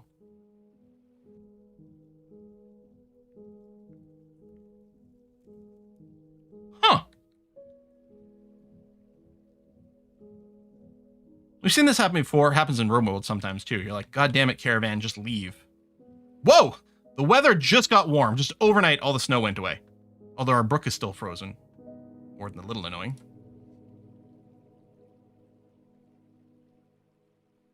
What do you think of sending your beak dogs to be your fat leather providers rather than pigs? Maybe. It's a little more annoying because you do need the nests. But this is kind of what we just did, Snafu. Like, I'm keeping as many beak dogs around as my target is for pigs. We don't have the pigs because we don't have a breeding pair yet for pigs. So we're breeding beak dogs. And yes, that is exactly 100% what I just spent the last 10 minutes trying to do. I don't know what you thought I was trying to do. But that is what I was attempting to do. There was a few mistakes made along the way. Hey, the dwarves, the Grandbeards are now learning things about wolverine and raccoon training. Turns out they're very bitey. Wait, is this normal GUI in Dwarf Fortress? Mostly yes, although I am running DF hack, which adds some extra things like the auto butcher stuff. Normally butchering in Dwarf Fortress is done entirely manually, and that's very annoying to go and try to manage things this way. I hate that. I like setting up limits. In RimWorld, I used to run a mod to do that sort of thing. Then eventually they added it to the base game. Yeah. I mean, maybe because DF hack is so good, there's like the devs are like, well, we don't need to do an auto butcher user interface because it exists in DF hack, which honestly might be fair. I don't know. I can't imagine playing without DF hack. And DF hack can be used to change certain things about the game. Mostly I use it to automate and babysit a few things. Save some clicks, save you from constantly having to double check things that are annoying to double check. I still want the DF hack enhanced stock screen to come back though. It's quite frustrating to not have that. And especially to quickly find worn out stuff to go and give sort of dump commands to, because it would be great to clean up the world more and just ditch everything into magma. Because previous to the Steam version, your stock screen, there was an option in DF hack to get an enhanced stock screen that gave you great ways to filter things, like to quickly find stuff that's worn out. So anything with an X.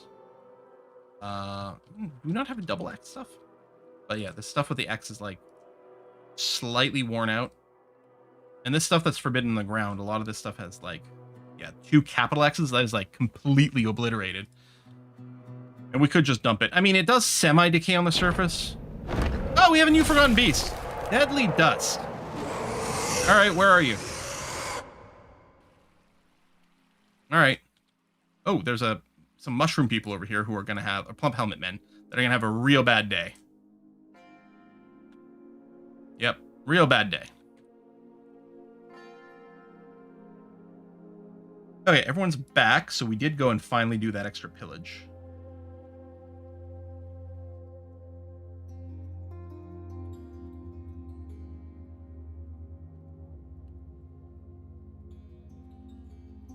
Well, maybe Mischievous Art was right to not want to go, because apparently there's a goddamn cave dragon here.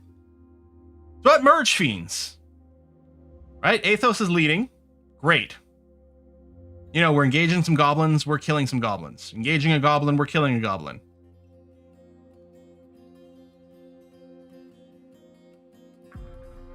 Clash with 373 trolls? Wait, what? Didn't this place have a population of under 10?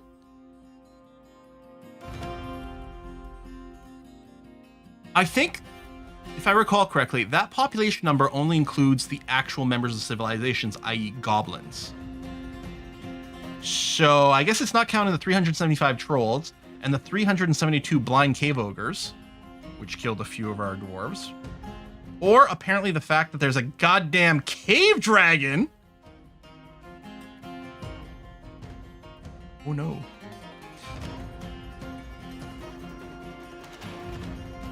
Oh no. Yeah, that might count as livestock. Well, damn. Okay. Well, that's certainly shaking some things up. Okay. Yeah, merge fiends over here. The population, about 10. It's fine. There's only about 10 people here. Yeah. And they're pet goddamn everything. Hundreds of ogres, hundreds of trolls, and at least one dragon. Good thing we just got some migrants. We're gonna need some more peeps. So we're down 2 people in tin swords. We're down quite a few people in the bolts of hell. And the others should all be fine because they didn't get sent there. It was just these top 2 squads that were sent there. Now I'm kind of happy I didn't send more. Someone's strand. Orphan shot. This is just a brook.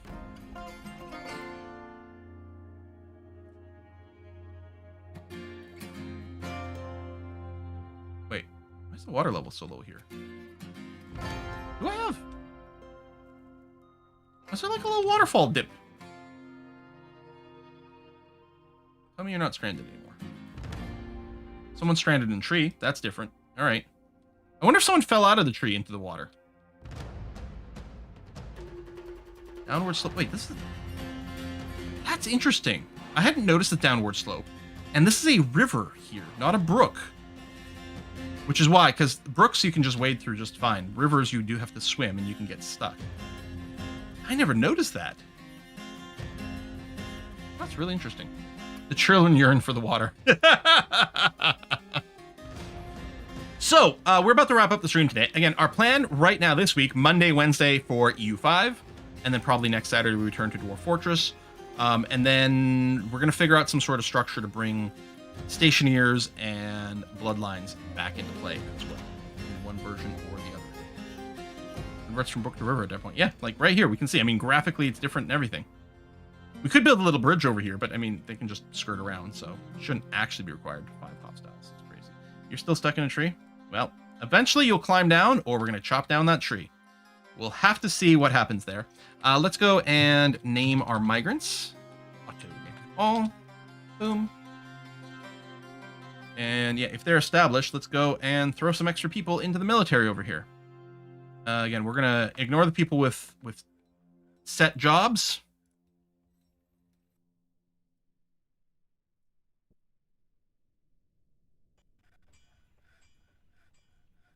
Even if they don't have any military skill. There you go. They'll learn, damn it. They'll learn. Yeah, Masquerade Mondays. That's probably the way it might go. I mean, at that rate, it will take a long time to finish the game. And I was enjoying the binge of it. Especially, actually, Bloodlines was really easy to binge because it didn't require anywhere near as much reading or sort of thinking out loud strategizing. It was a lot easier on the voice because it was a voice acted game. And that was nice. Yeah, I think we did lose Bacon Eater. Yeah. Our problematic cranky dwarf from way, way, way, way back. Now, they died away from the fortress. So I think by that nature, they won't haunt us. It would be interesting to go through and make memorial slabs to these dwarves that were lost somewhere else. I think memorial slabs are done at Crafts Dwarf Workshop, right? Stoneworkers? Engrave memorial slab.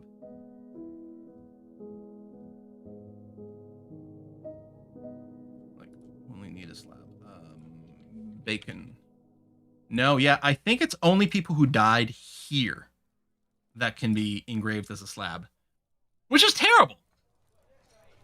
You know?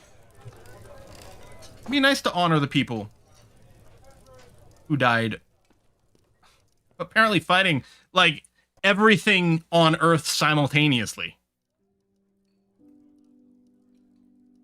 See, it's not so bad. Fighting some of those things aren't so bad normally because your dwarves swarm, which is a very powerful combat mechanic.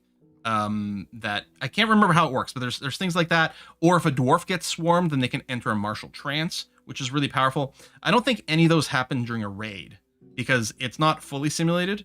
So it's one-on-one where a dwarf might lose against something that's much more powerful. Did we lose the artifact crossbow? Yeah, I think so. Sad. I did not. I guess, see, that's the thing. When it said fortress, like, you know, that means the big one.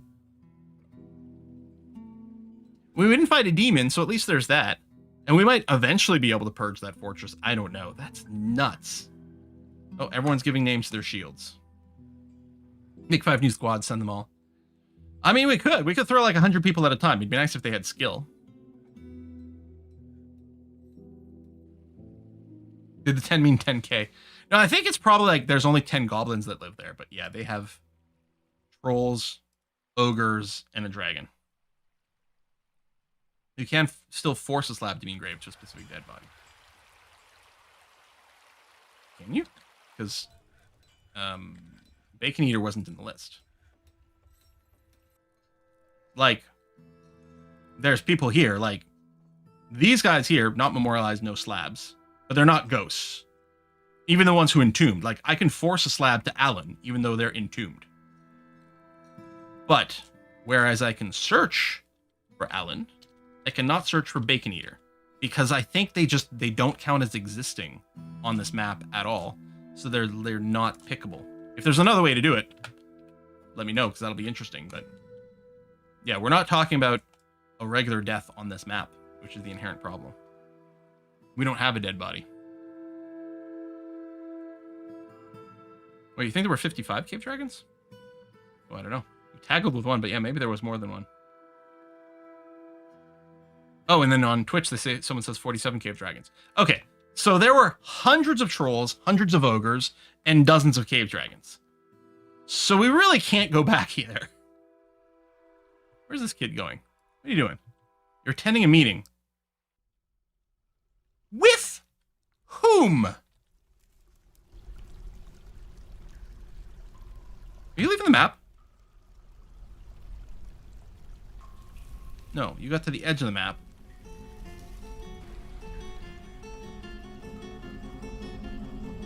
Maybe he's having a meeting with his imaginary friend. He's 3 years old. She's 3 years old. It was a thief. She was letting someone know about one of our artifacts. Speaking of, we've put a few artifacts up for display, and we didn't get any theft yet. It's interesting. Since we do have a pretty public fortress here. It's a little surprising. All right, well, it's 4 o'clock. We're going to go put a cut in here. Yeah, again, the plan, next stream, Monday, EU5 is the plan. It's hot. I'm excited. I want to keep playing Strasbourg. We're 100 years in, so we're, what, like 20% of the way through a game? Which actually is not so bad in a sense. But I really like EU5. Really like it. And I think it's a really solid release. Like, it's not a flawless release, clearly. But when the game's that complex, I was expecting stuff to be on fire. So yeah, yay, more war! What are you talking? I'm a pacifist, especially in European South. I would never. I still like the plan of continuing downstream on the Rhine, because it's really good for our proximity and control, and it feels kind of nifty to do that. So we'll see. Anyway, we're going to go ahead and raid A Kiss for Luck today. It's their multiplayer day. What are they playing over there today? They're starting with some Palia. She loves Palia. So give her some love. I'll see you on Monday. Thanks, everyone, for coming out. I'll see you again soon. Bye-bye.